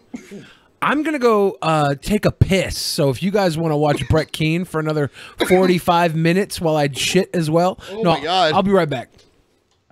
You're fired. I'm going to fire. Okay, I'll just piss in your lap. Is that fair? Okay. You want that? You need your piss room. You want some shower, Benjamin? You need that piss robot. So Rucka, I saw you commenting on his Kilroy appearance. Have you guys talked about Kilroy? Not really. A guy that we know was one of the Kilroy people. Yeah. But we were kind of like, wow, people are still going to that. Yeah, it looked pretty sad. Yeah, I pulled this up. Pathetic. Did you see this passive-aggressive tweet from the Kilroy people? Holy crap. No, I didn't. We could have done this with much smaller rooms. Most everyone was off at the bar or water park. We're elated at how much everyone is enjoying the resort. So glad we could give y'all. What the hell? Yeah, are they blaming the conference goers for not attending the speaking sessions? I believe it's the you know, the guests. I guess they gave them like a resort package or something like that when they went there, and they're pissed that they weren't hanging out at the conference as much as they're hanging out in their nice rooms and at the pool and at the bar. Dude, those people up there, those people at Kilroy, like everybody I saw standing at the podium, all seemed like they had their heads way up their own asses. And that is, like, I got my head up my ass. I think everybody who's online making videos has their head up their ass. But these guys are like, it's so far, they have their head so far up their ass that they've gone all the way around. You know, like completely inside out. It was like they were just giving each other speeches and seminars. Looked bad. It was a bad look for whatever they were going for. Welcome back, Billy. That was much quicker. Dude, did you have anything to say on this? I don't know if you saw the Well, Kilroy. Rucka especially thinks he's like a like all these fucking idiots get famous doing comedy, and then they think they're modern philosophers. Like they all think they've got something intelligent to say about like intersectional objectivity or whatever. But it's like, dude, you write parody songs. You're Weird Al. Weird Al didn't release Gangster's Paradise and then go give a lecture on like the Socratic method or internet. Like then he didn't like go on to do a book tour on what he thought about Schopenhauer. Like shut the fuck up and go back to comedy. You're not a thought leader. You're just popular online. Don't mistake the two. Weird Al is a gentleman. Weird Al is a Christian, and he doesn't tell anybody about it. He doesn't blurb about it. He doesn't give a shit if you know he's a Christian or not. Best Christian I know is Weird Al. I love that guy. I don't know. Weird Al would not go to Kilroy. Oh, he was invited? No, but he wouldn't go. Come on. It's Weird Al. He's a fucking good guy. Sorry, I just didn't want to drag Weird Al's name into this. No, Kilroy is a big fucking joke, right? Like last year at VidCon, there were a lot of left-leaning individuals that were on panels, and they made their fucking roar very loud and fierce, and that caused the other side to bounce back and donate so much money to having their own That's VidCon, because their own Anita event. decided to call out Sargon in the crowd. Yeah. You know? Yeah. And then, so everybody was super fucking mad, and the people behind Kilroy was like, it's our time. Let's turn this anger into a fucking Kickstarter. And we're going to have... It made a lot of money. Made a ton of fucking money. Yeah. And now They everybody did? went to Kilroy. Yes. Wasn't it 80 grand or something raised? It was a off lot. The initial whatever the bullshit was. It was like Kickstarter fucking... And then Indiegogo. they were trying to make these people sign these non-disclosures and non-competes. Yeah, was it 3 months each side? So Yeah. a 6-month non-compete? Yeah, you couldn't do anything else. I mean, come on.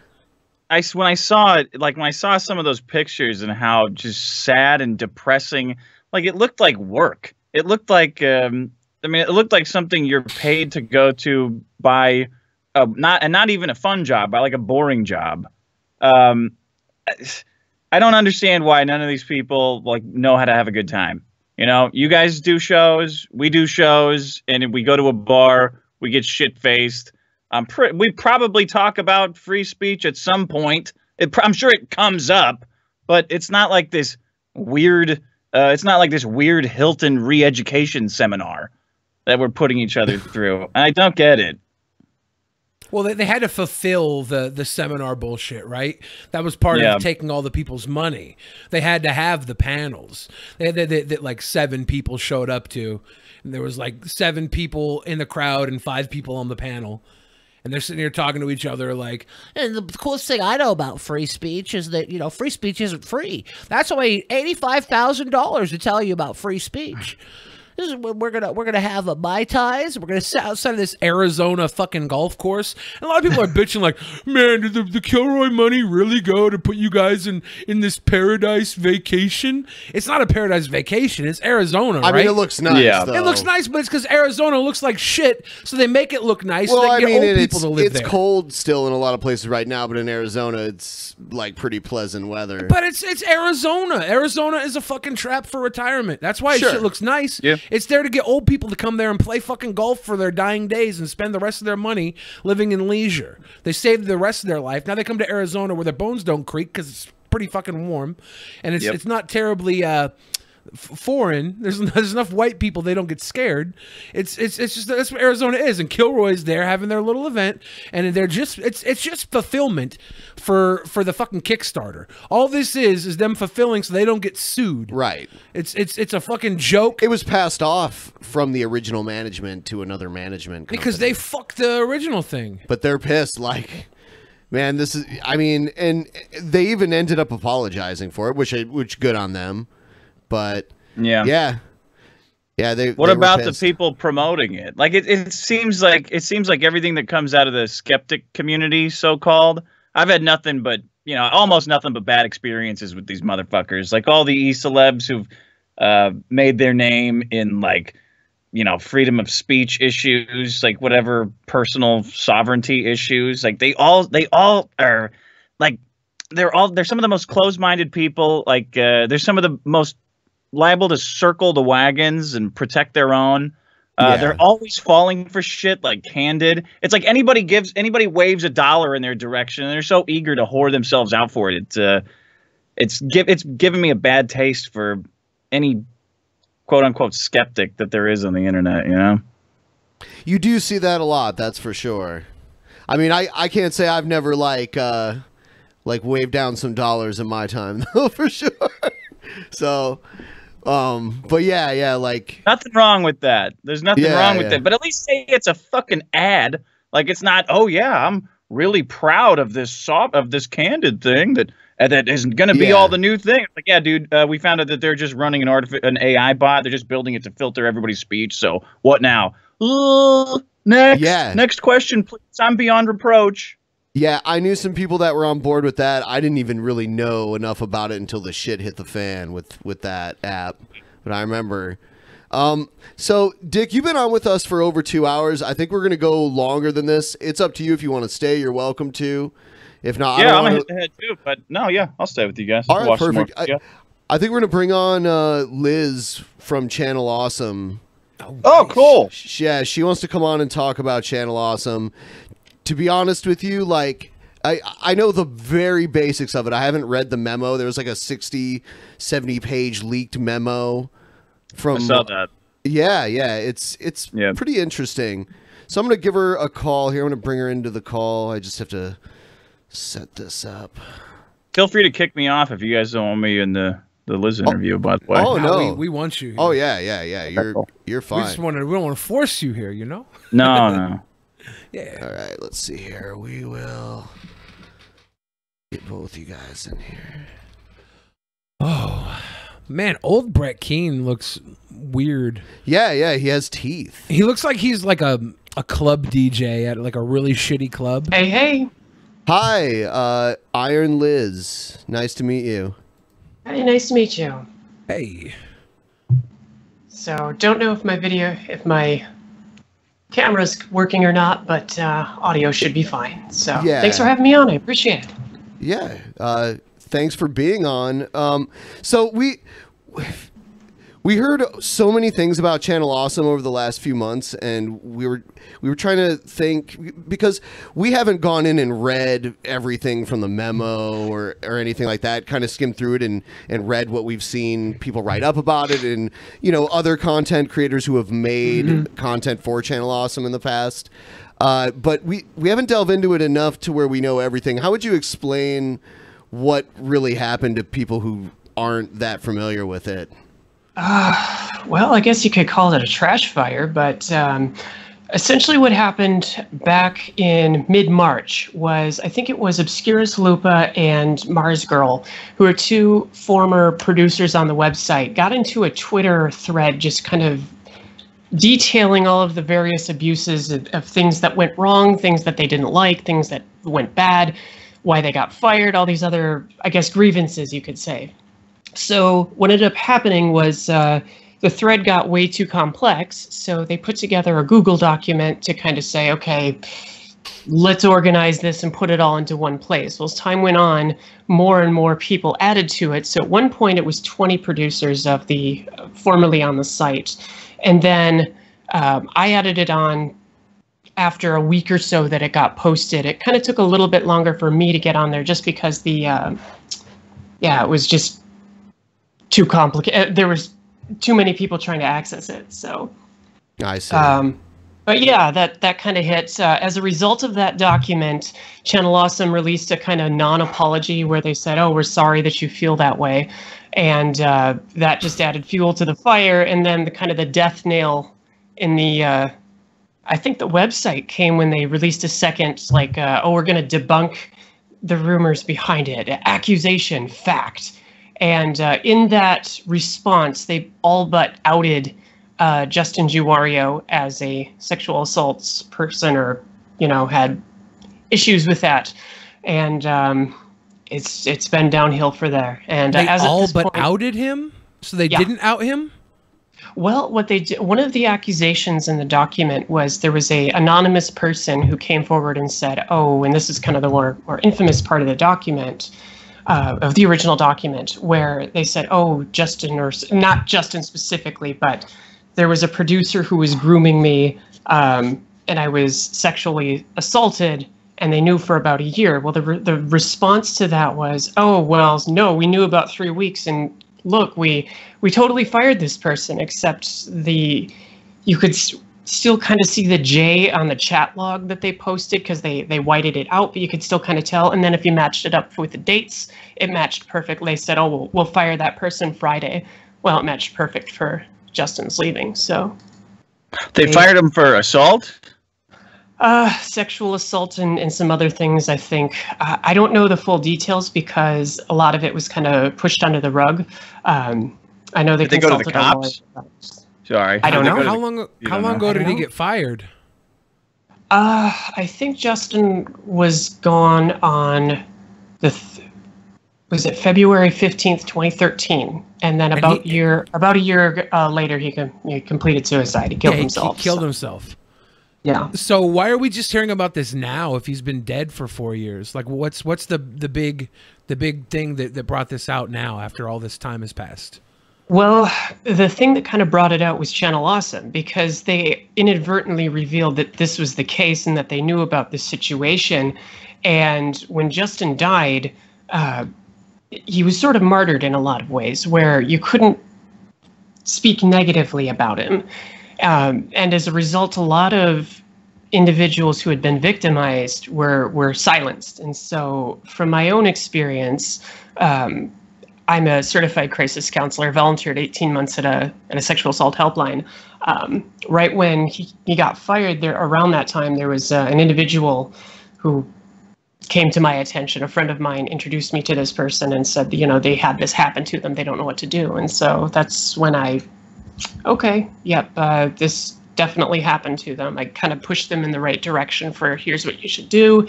But I knew about that, but I had to keep my silence for fear of reprisal for the victim. Essentially, the community was very, very hostile, especially after his death. So a lot Is that the grooming victim that you mentioned? No, You're talking about I spoke to a different person. So there's multiple individuals who had this happen to them. So there was also an accompanying Reddit post by another victim who said that she had been raped, essentially, by Justin, and could not bring it to light because of in her words, you know, the crazy fucking fans will crucify her. And I think that now that Channel Awesome has let that cat out of the bag and, you know, let it go, a lot more information is starting to surface. So, and from my own information and my own interacting with others, I'm confident there's at least 3 people, in addition to the grooming individual whom I'm not certain about. So, Sorry, just to clarify, when you say grooming, do you mean underage? Because when I hear grooming, I'm thinking about the crime grooming of underage persons. Yes, from what I understand. Okay. And this guy, he killed himself 4 years ago. Has there been any more activity from other people since then with Channel Awesome? Or is this just the repercussions of his actions 4 years ago, 5 years ago? From what I know, the number of people that had this happen to them, or whom he went after, who knows? A lot of them were, like I said, bullied into silence. So the fans. Are there other people, other abusers that also other did abusers? Yeah, that are under Channel Awesome now, and they're gonna. Well, Mike Ellis, one of the former owners, was actually accused by several former staff of sexual misconduct, and then Holly, the HR lady, I guess you could say, she also had problems with him, and he's like sexually harassed her. He went straight to HR with the harassment. That's ballsy. Holy shit. Well, yeah. I think there was a line by like anti-social justice warrior or something like that. He's like, that's like going to a cop, an on-duty cop, and then like asking if they want to smoke crack with you or something. You know, it's just some of them do. So did Doug Walker know that all this was going on?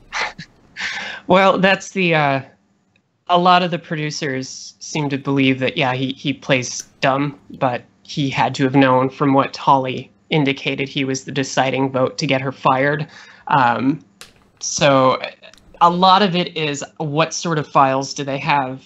What sort of things are they potentially concealing? We're not really sure. From my own standpoint, I was a production assistant on Suburban Nights. So it was their kind of their fantasy movie, and I got injured on the site, and one of the things that they did was say, okay, here's a form to sign to say if you're injured, we're not liable, and you can't have. After I got injured, yes, yeah. And I detailed that in the document, but yeah, there's no way that would ever hold up in court. It's not legally binding by any stretch, but I thought for certain that it would require a lawyer to subpoena their documents to actually reveal that contract or whatever it was I signed, but in their response, they actually posted it. So it's like... But their movies and the content, it's all like lazy shit show stuff, right? It's not good. It's for what it is, it's okay, but it's pretty much just commentary on movies and bullshit, and then the movies you guys did were fucking they were levels of bad that were equal to who's the oh hi doggy, oh hi Mark, Tommy Wiseau, yeah, like you talk shit on that, but like the stuff that's being released isn't like all that much better, right? Like these movies you guys worked on, they're pretty fucking like shitty, right? The fantasy movies, they're pretty terrible. Yeah. So like, my thought is, what do people expect the behind the scenes to be? Like, you're not producing top level Oscar fucking content here. I expect the people behind the scenes to be fuck up piece of shit human beings. You know? Right. And I think there was at least when it started, there was this kind of feeling of, we're all kind of doing this as friends. It's pirate radio. We're all kind of pulling together to make a dumb movie. Yeah. But as time went on, it became much more, no, you have to surrender everything to, Channel Awesome, the company, and especially, I wasn't there for To Boldly Flee, which is their next movie, but it sounded as though there was a lot more animosity towards even just basic filming. People were worn out, they were frustrated, and I can personally vouch that at least on Suburban Nights, I was working 16 to 18-hour days, and I was completely unpaid for all my time there. So yeah. But that's how YouTube works, right? Like a lot of or YouTube or these guerrilla productions. You do something for the love, right? Everybody was there doing it for the love. There was no promise of a paycheck. Well, but that's how these work. One person makes all the money, right? That's the YouTube standard. But we're not. And if you're not willing to do it for free, somebody else is. Yeah. But we're not talking about a channel that had like 20,000 subs. We're talking about a company that had millions of page views and 1 million followers. And I don't know what their ad source revenue is, but I'd imagine that it's quite a bit. And not to mention, too, this is the same group that raised $90,000 for a quote-unquote game show. I mean, they had cash at one point in time. The question is, where did all the money go? Because it certainly wasn't not to you guys, right? Because you guys were just there for the love, right? Like they're not. As far as the money goes and everything, that's YouTube tactics to me. When I see that type of thing happen, I know many people who make millions of dollars off YouTube, and when they want something edited by somebody, they offer them $20 for an edit. You know, the money doesn't go down the ladder like that. The one person makes it, and they hold the fuck onto it. So like, I'm just trying. With this whole Channel Awesome thing, I want to know why I hate these guys. And every time I ask somebody this, I don't know if I get a good enough answer. Like, if they're all child grooming weirdo, like people behind the scenes, that's why I hate them. So like, hearing that from you, I'm like, yeah, fuck those guys. That's well, they're not all that way. Certainly, I think that was an exception. Certainly, but definitely the management is Mike Michaud. I've not ever once had a positive interaction with him. I mean, the document will go into, you know, how he was abusive, how he was just apparently, and these are, he was misogynistic and all that sort of thing. I didn't encounter that at all, but just the way that their business practices operated when there was these get-together movies, right?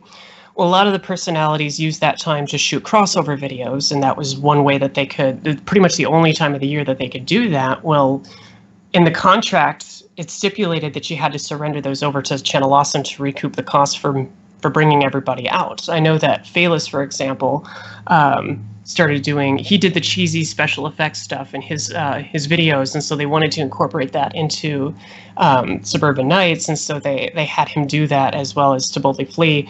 And they didn't pay him for it. These are adults, though. Like, why did they sign this contract and then suddenly have a problem with their?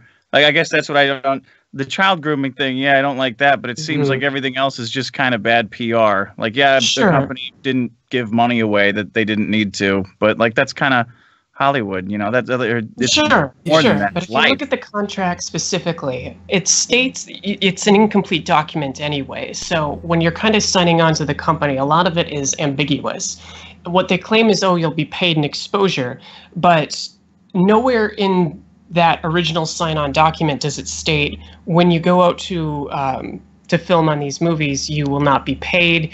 You'll be paid an exposure, but any sort of side projects will be confiscated by us.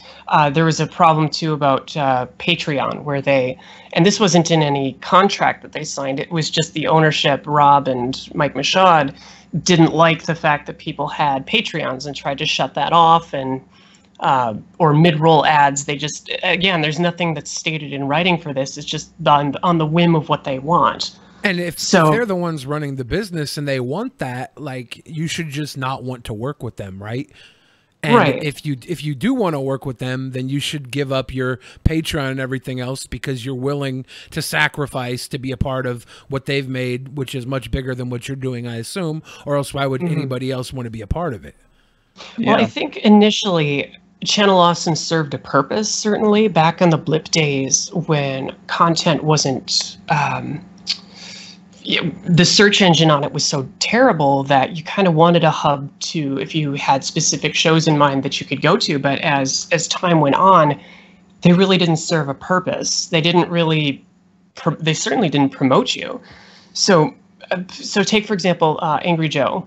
Well, Angry Joe was associated with that guy with the glasses, but he, I think, has more subs and subscribers than Doug Walker does, and really, what's the point for him being there? He helped manage Blistered Thumbs. I don't know if he got paid for that or not, but that fell into the ground because it got no backup. So, sure, you can say, well, if I don't like the terms, I can leave, and that's what a number of people did. But I think it was just the level of just sleaziness and nastiness that came along with it, as well as the document revealed that they might have known. There's sleazy. I feel like they're sleazy on both sides, though. Like, it's sleazy for people to want to leech off of Doug's work by being there. And even if they're sitting around for 16 hours on the production of a set, they're doing it because they want to be a part of something bigger. And that's sleazy to me. If you have these celebrity dreams in your head, that's just as sleazy as the people taking advantage of them for having those wants.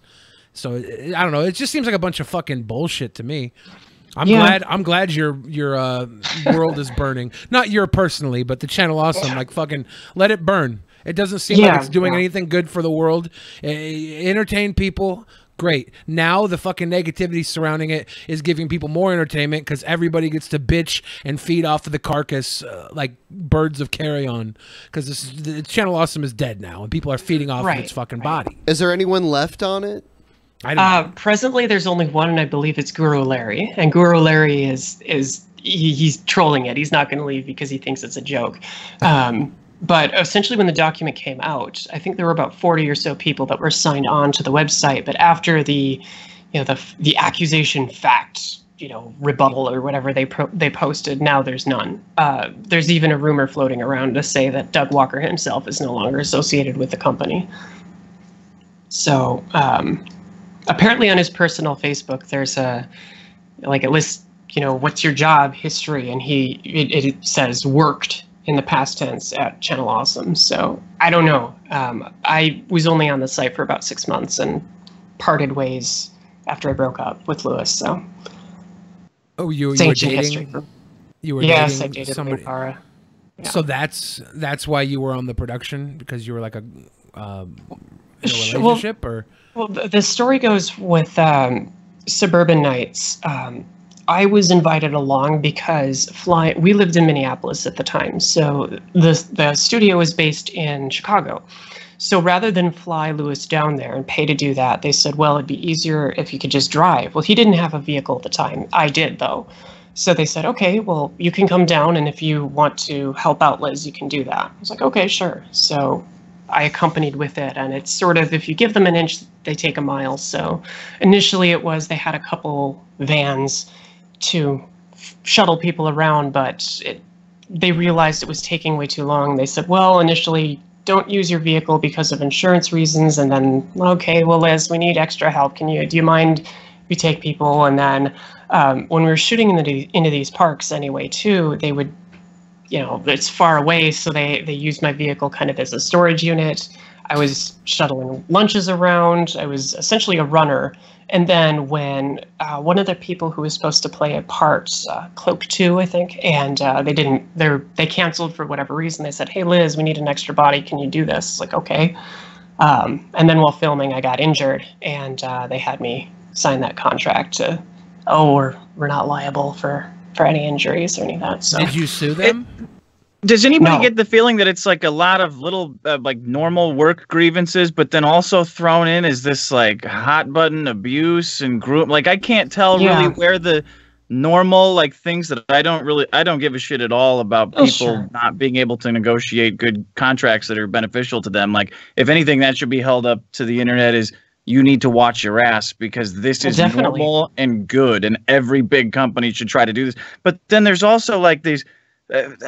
You've said the term abuse, and I don't really know what that means. Like, sexual harassment. Like, I don't know what exactly is. It seems like this stuff's getting thrown on to shame these people for a bad business deal. Does anybody else get that impression?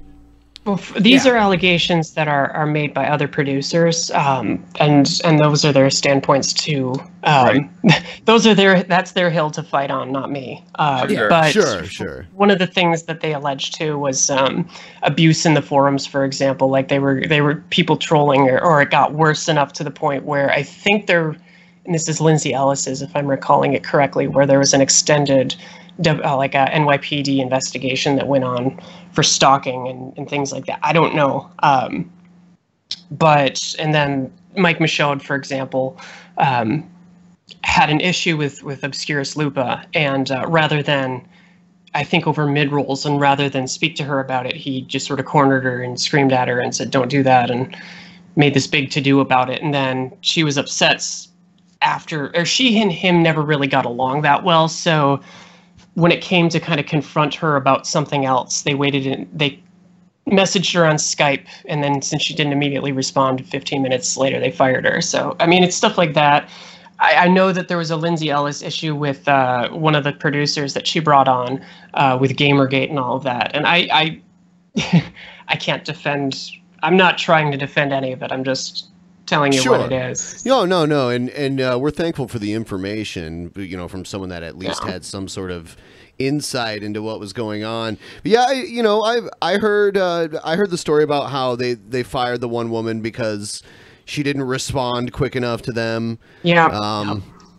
Yeah, it did sound like a bad deal. Like, I don't know how they got so many content creators under their umbrella with this kind of deal. They had juice. Right. You have the juice. People fucking do dumb shit to get your juice. Well, part of it too is at least like on the sign-in contract, there were pieces on the initial contract that said, oh, we'll add this in later. And yeah, I mean, if you sign something and you agree to it, yeah, you know what you're getting into. But I think part of the issue is that they kept moving the goalposts. Sure. And just changing the rules on things. So, yeah.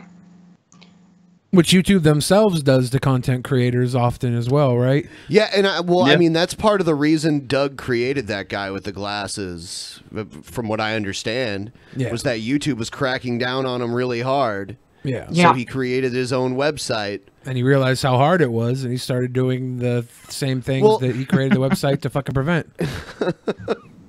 I mean, yeah, it's true. So you want to watch some dumb feminists say shitty poetry? No, I don't have any more of that. I don't have any more of that anyway. No, I've been hearing the channel awesome stuff all the time, and I've been trying to find out what was so bad, and it's always came down to that guy that killed himself 4 years ago. So, I'm like, it seems like he took care of the problem himself. Let's move on. Is that why he did it? Because of an accusation? I'm sure his life him? went to shit after it came out that he was a piece of shit, and I assume that he was a piece of shit because he was, he killed himself over it. Maybe he wasn't. I think that when it came to Justin, I don't know because I wasn't there, but it was about a year after he was fired. I know the accusations fell around, but he was so well beloved by a specific fan group that they were very, very defensive about him, and they were very, very jumped down the throat of anybody who said otherwise. So I would think that, well, my main question is ultimately, like, number one, if they knew about this situation enough where they had evidence to fire him, did they notify the police or anybody? Because if they have reasonable cause to suspect it, well, what's to stop him once he leaves to potentially doing it again? Or maybe it's, people don't just do it once. And, number two, how would they support people that had this happen to them? I know that there was some initial issues with coming out about it, because if they said to him specifically, we're firing you because of sexual misconduct, that he would potentially go after the fan or introduce his, or the victim rather, and use his influence to go after the victim. But I don't know. I wasn't there. I mean, Holly Brown from the HR definitely has more information on that, but I think there's a lot that's going on under that we will likely never get information about. So, for example, when I was on the site doing the shoots, I was running back and forth, picking up people's cell phones and doing things like that to just bring them back. And I picked up his cell phone, and I was trying to figure out who it belonged to, and in the contacts it listed my wife and then another one that said my slave. 13-year-old girl. Oh, my slave. Yeah. So I'm not gonna. Doesn't everybody put their mom as their slave on their phone? Is that not a normal thing to do? I've always right. Make me chicken pot pie, Mom. It's just in case my girlfriend goes through my phone, she finds something to keep her on her toes. I thought that's a normal thing that we do. Yeah. So I don't know how deep this went. I know he had like a cat girl army thing, which was kind of out there. But this all sounds like personal shit to me. Yeah. Like If he's a fucking into that stuff, and the people who if he's not doing anything, if he's not doing anything illegal, I don't care. Yeah. Like, I don't care if he's got a slave and a wife and a fucking. If he's doing cat something fetish. illegal, it's wrong. But I want to see evidence. I don't even want to see before I- evidence, right? He killed himself 4 years ago. He's Well, fucking yeah, gone. that doesn't even He's matter. gone. What I want to see now is the people that are still feeling victimized by him after he's been dead for 4 years. I want to see them get the help they need to move on, because it's about time.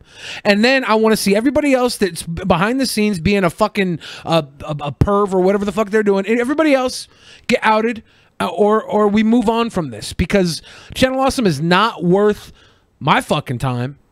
Right. I mean, it's and if we have to kill a couple of pedophiles to get the fucking bad guys, then that's what we do. We're the heroes. If we have to go into a Waffle House and slap the shit out of a pedophile, that's what I'll do. And then I'll go to church right afterwards. Why so much violence at Waffle House? I need answers, Ben. I need these fucking answers. I've been following this Channel Awesome shit for a month and a half, and I don't know where I am. And there's a Waffle House on every fucking freeway exit, and if I don't get my double stack and a piece of chicken, then I'm not gonna have the protein I need to whoop the ass of the criminals, Benjamin. That's why. I just want to be a hero. Okay. I want to save the day. Okay. All right. I support your goals. Thank you. I don't really know how to respond to that, but God bless you. Yeah.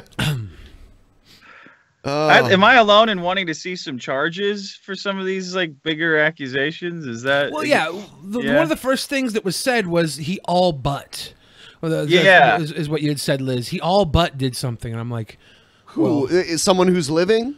No, it was Justin. Oh, all okay. but, you know. So there's And- no charges against the dead man, obviously. Well, yeah, or people that are living. Like, let's and make the charges. If the girls don't feel comfortable making the charges, then what do we do? Do we just let them continue being part of Channel Awesome?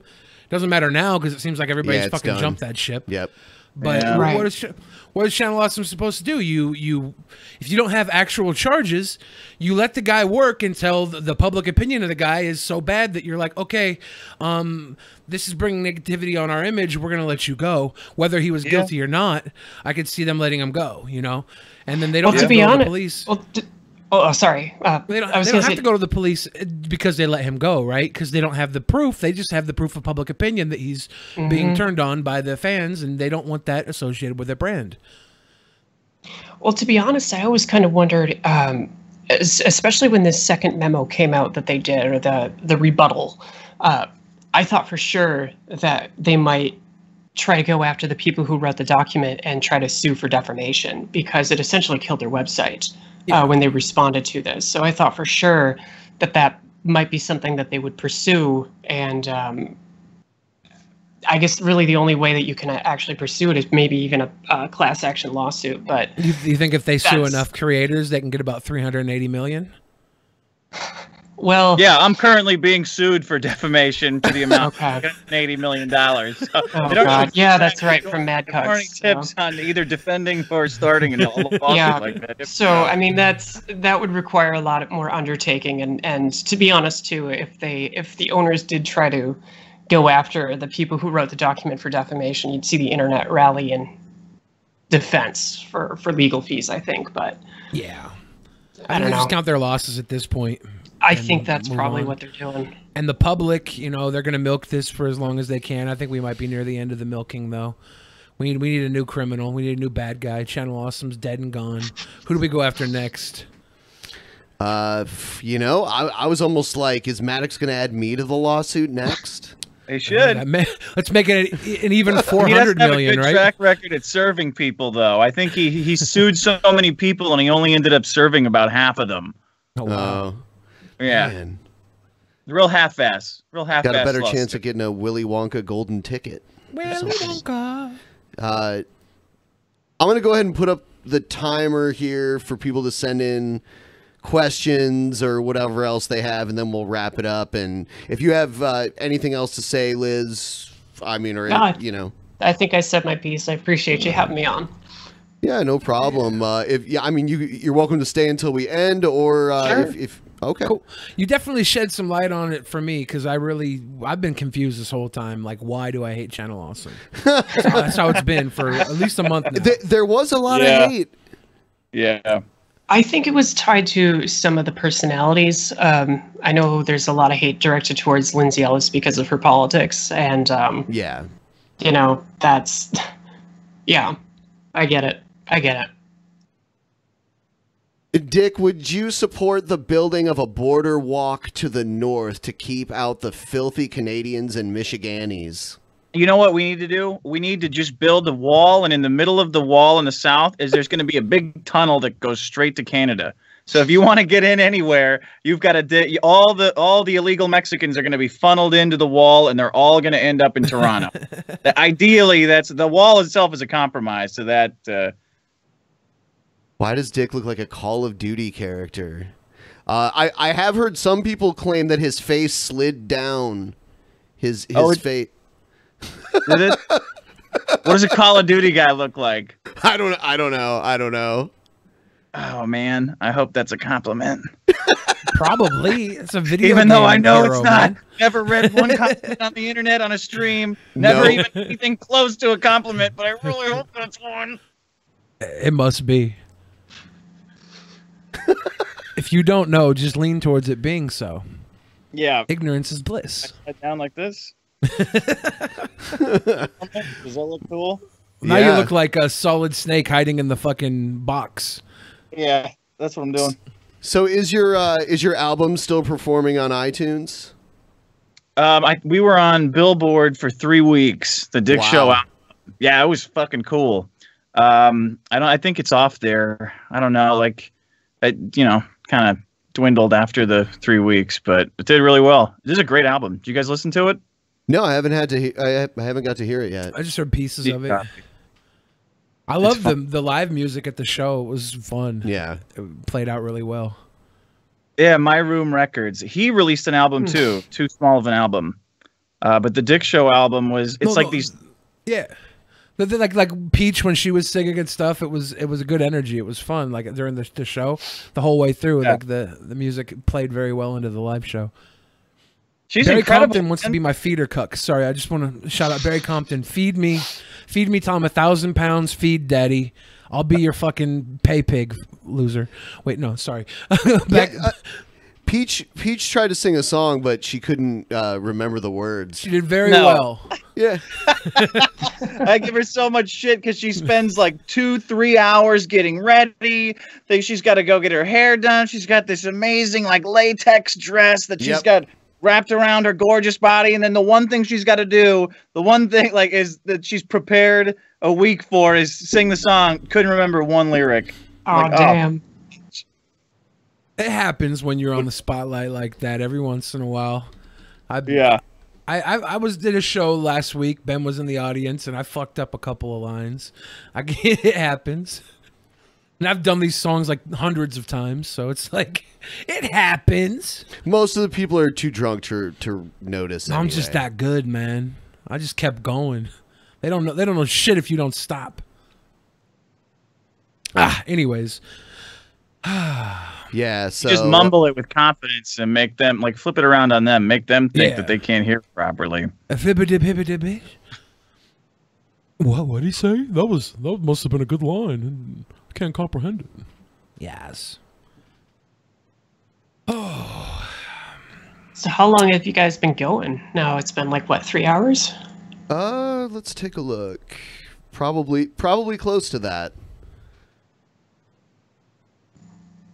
Yeah, 2 hours and 45 minutes. Dang. Yeah. So what happened with the scheduling guy? Because he said, yeah, 8:15 PST. I think he probably meant Central Time. I don't know.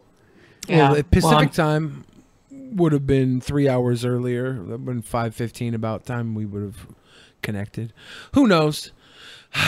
Yeah, he must have meant Eastern Time. Yeah. Yeah. Some people got to learn the geography. What can I say? Geography. Yeah, so. Yeah, no, I'm not in Minnesota anymore. I'm actually down in the Caribbean. So for the next 6 months or so, I'm living in Curacao. So nice. Yep. Whoa. Yeah, I've never been down to that area. You know, I've been to Florida, and that's the closest to that part of the world I've ever been to. Yeah, I recommend it. It's beautiful every day. Barry Compton, I did not do the pre-release. I was very busy this weekend, and I couldn't play Magic cards with all the little nerd kids. You're into Thank you for Magic? your donation. I played Magic when I was like 11, a little kid, you know. So like He still plays. Okay, So every once in a while, he I'll still plays play. Pokemon Go. Whoa, dude, that's different. And he was in a park in Portland playing it, and one of your fans came up to him and called him a fag. Yeah, and I was like, yeah, I know it's a fad. He was like, no, not fad, fag.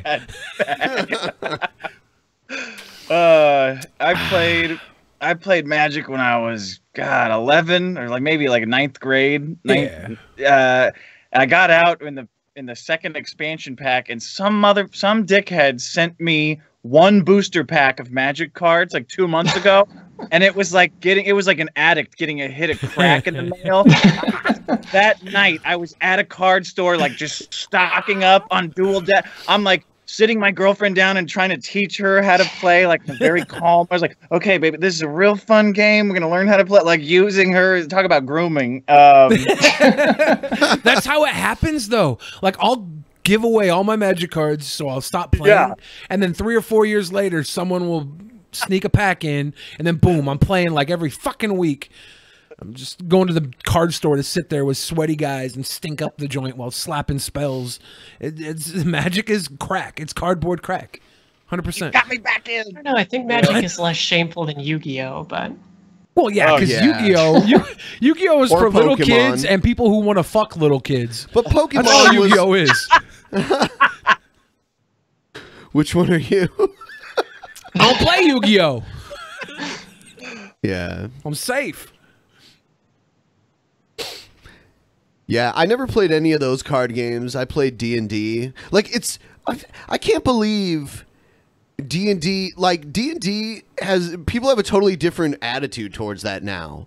That was like the nerdiest shit in the world you could do back when I used to play it.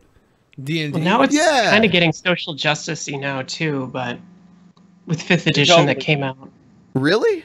Yeah, there's like Corell and Lorethi. Oh God, Corell and Lorethi, and the god of the elves now is sexually androgynous, I think, in the 5th edition. So I haven't played in forever, but I meet people that are 15 years younger than me that are playing it now. Elves are always androgynous, though. And they're not like, basement dwellers or, or anything like that. So. I used to have a thing for Liv Tyler, right? Okay. And I was jerking off to Lord of the Rings, and it was late, and I realized that halfway before I finished, I had been jerking off to Orlando Bloom for like at least, at least a minute and a half. He was pretty in that movie. Because elves are androgynous. That's by character they are. So I don't give a shit if they're androgynous in D&D. Big deal. They always I think, were. though, in the official canon,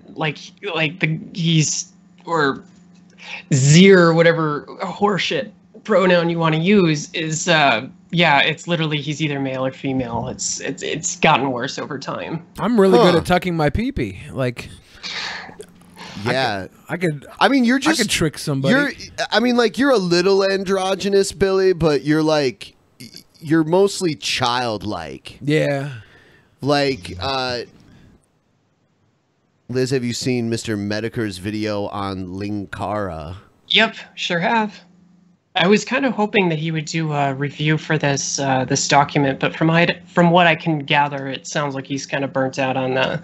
He did a 7-part series for that guy with the glasses, so I was kind of asking to see if if he would pursue that, but it sounds like he likely won't, from what I can tell. I normally, lately, especially like a lot of the weird online drama, I've just been ignoring. But the one I couldn't ignore was the Baked Alaska one because it was so fucking hilarious. And like people doing coke and like Baked Alaska. He was a alt-right red boy, and he moved to first LA. he worked for BuzzFeed first. For though. BuzzFeed? He did work for BuzzFeed first. But he moved to LA, and he got a good taste of the rewards you get He for worked being a for social justice warrior. Here's his timeline. He worked for BuzzFeed, and then he worked for Milo, and then he moved to LA. But he's still doing the right wing thing. But he's like Brett Keane. He goes back and forth between the two sides. But then LA man. Well, yeah, he moved to LA. He met some girl. And then he got mad about people saying problematic things. My air quotes here. And then he started blocking them. Yeah. I love it. Every time LA turns a man into a broken thing or a woman into a whore, I love that everybody keeps throwing themselves against the because I'm from LA, my family's in LA, and all of us fucking hate you. Everybody who comes to LA to get famous, you fucked up our town, and we love to see you fail. We love to hear about the horrible shit that happens to you in entertainment because we fucking hate you. It's great. Watching it happen to Alaska is great. Did you get to see any of that unfold? I saw some of the clips. I saw him melting down about like people posting pictures. Was it his girlfriend? Did he ever admit that woman that she was not his girlfriend? Like she was some girl that he met that he probably wanted to hook up with, really badly. And then as soon as everybody turned on him, she started appearing on Warski's stream and all these other places. And for a little while, they gave up on it because their audience flipped out. But they were trolling, acting like they were going to let her be like the new host on the show. They do that a lot. To fuck with Baked Alaska. She is. She's like the annoying like valley girl, like dumb as a brick. Like, I don't know how else to say it. I live here. I know her. I know. I'm walking out of my house and I'm wading through these girls. They all act like that out here. It's like a sex, like they just get cloned. They're all robots. They sound stupid. They jump off at the first sign of any other opportunity, and it's great to see. The same thing happened to Maddox. He hooked up with some LA trade show model, and the next thing you know, he's talking about racial wage discrepancy, like shit that he's not. Like, what the hell are you talking about? This racial. This is the brutal pirate Maddox, from the website back in the day. All the edgy shit that he used to write back in the day. They hang out in coffee King shops has been talking and so congratulate much each shit. other.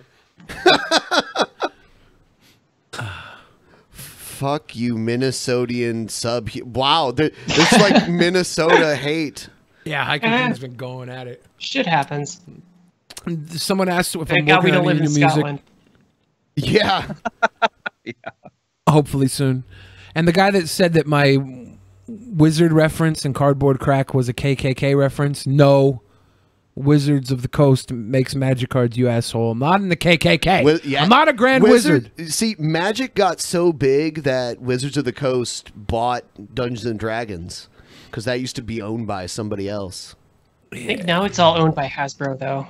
Hasbro owns everything. Yep. Yeah, they Do own they? Wizards, but Wizards is a subsection of Hasbro now. Yeah, back in the day it was TSR. Ooh, here's a good question. Ben, would you rather eat Billy's ass or have an orgasm every time you look at a baby? Questions. What? Would you? You know what? Okay. Does it have to be a real life baby or does a baby on TV count or something? It's gotta be real life. Because then it's awkward. I hardly ever see babies, ever. So I guess I'd have to choose that one because I don't want to eat his ass. So you just want to come every time you see a baby? I couldn't even tell you the last time I saw one. Wow. So yeah, sure, whatever. Ben. What? That doesn't so what? I just come in my pants? Whatever. Ben, I'm having a child, Ben. No one gets hurt. I don't have to eat ass. There you go. Haiku King. What the fuck? Why does he hate Minnesota so much? Holy shit. I hate those kind of questions though, because then you have to say it, you know. Or you could just make up a funny answer. If you had to that choose absolves between you. Hitler and Joseph Stalin, which one would you say you're more like? If you had to choose one of them. Oh, Hitler. Oh, I have to say I'm more like Stalin. Hitler. You know, like what? If you had to do your girlfriend with your mom's brain or your mom with your girlfriend's brain, which one would it be? Girlfriend with mom's brain, because she knows I heard that one before. She knows where all my Yeah. softest parts are from her nursing days. Everyone. Damn. Wow. Evan They had a Lefebvre lives in tuberculosis Minnesota. outbreak in the Somali community, so Not quite AIDS, but I used to live in Columbus, and they have pretty much the same amount of Somalis that live there too, and they're all like Uber drivers and cab drivers and stuff there. And I had no idea that like a ton of refugees came to the Midwest, you know, around the time that they were having. well, all those Minnesota's been issues there. taking in refugees since the 70s. So they when Cambodia was having the Khmer Rouge, they took in a lot of Cambodians, and then the Hmong populations came in. Then in the 90s, it was Central America, and then it started to transition more into Somalia in the early 90s too. So there's a pretty significant Somali population now in Minneapolis. So Yeah, that's like in Ohio. There's a lot of Somalis, but then there's also like they took in refugees from like former Yugoslavia, basically, with Serbs and Croatians and Bosnians. yeah. Well, especially after the Bosnia War, I can imagine. Oh yeah, It's like Yeah, 20-30% of the population got killed.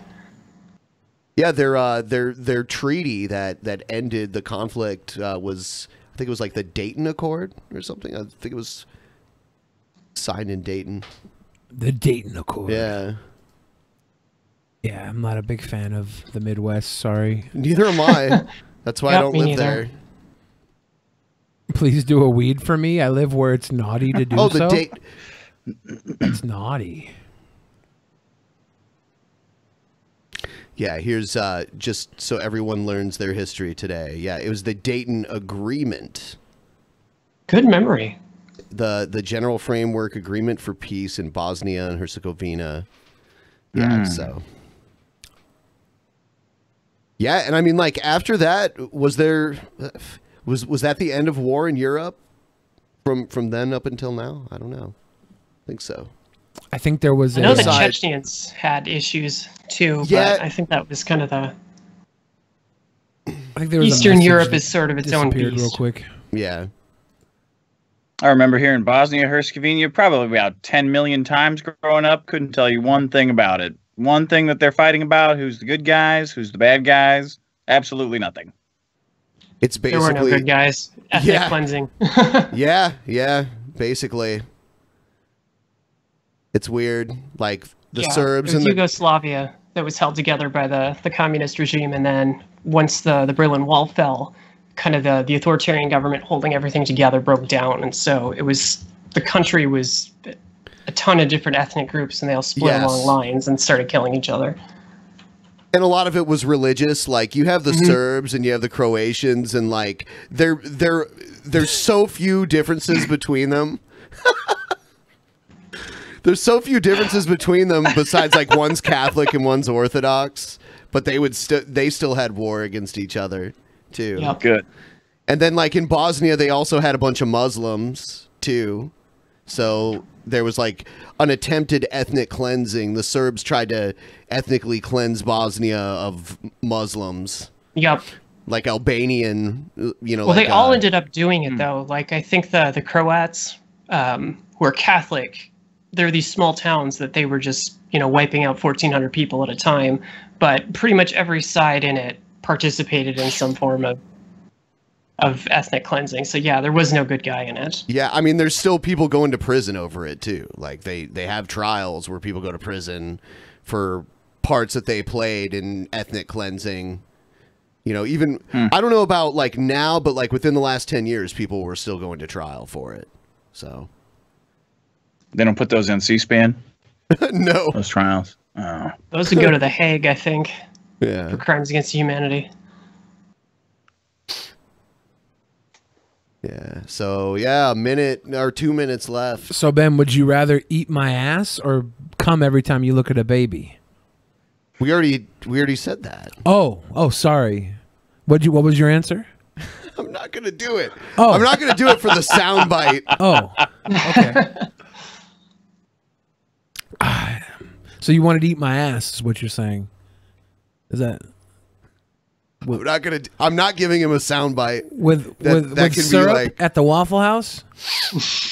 Would you Jelly rather or eat my syrup? ass with syrup at the Waffle House or shoot up the Waffle House with no pants on? The people need to know. I don't like these. Would you rather? Oh my gosh! Ever the politician. I'm starting to have allergies right now too. You're allergic to eating good ass? Is that what you're saying? What? I just need to know. You're allergic to eating good ass. Eating some good ass. All right. I think we missed a donation at one point while we were talking about Bosnia. What was it? It was the Streamlabs, I think. Was it about Minnesotans or something? No, I don't know. I guess we need to have more Minnesotans on the show. Yes. Because, like... Well, get Jim on. I know he's from Minnesota. You know what? We had a guy from Minnesota on a bunch of times, and... Nobody ever told him to fuck off. Yeah, I don't get it. I don't know what we missed here. All Minnesotans are pedophiles. I think it was this one right here.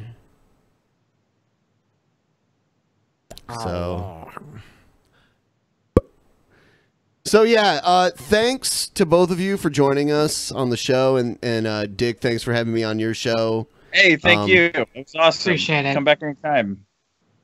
And have a great night, everybody. Take care. Guys, have a good night. Thanks for coming through.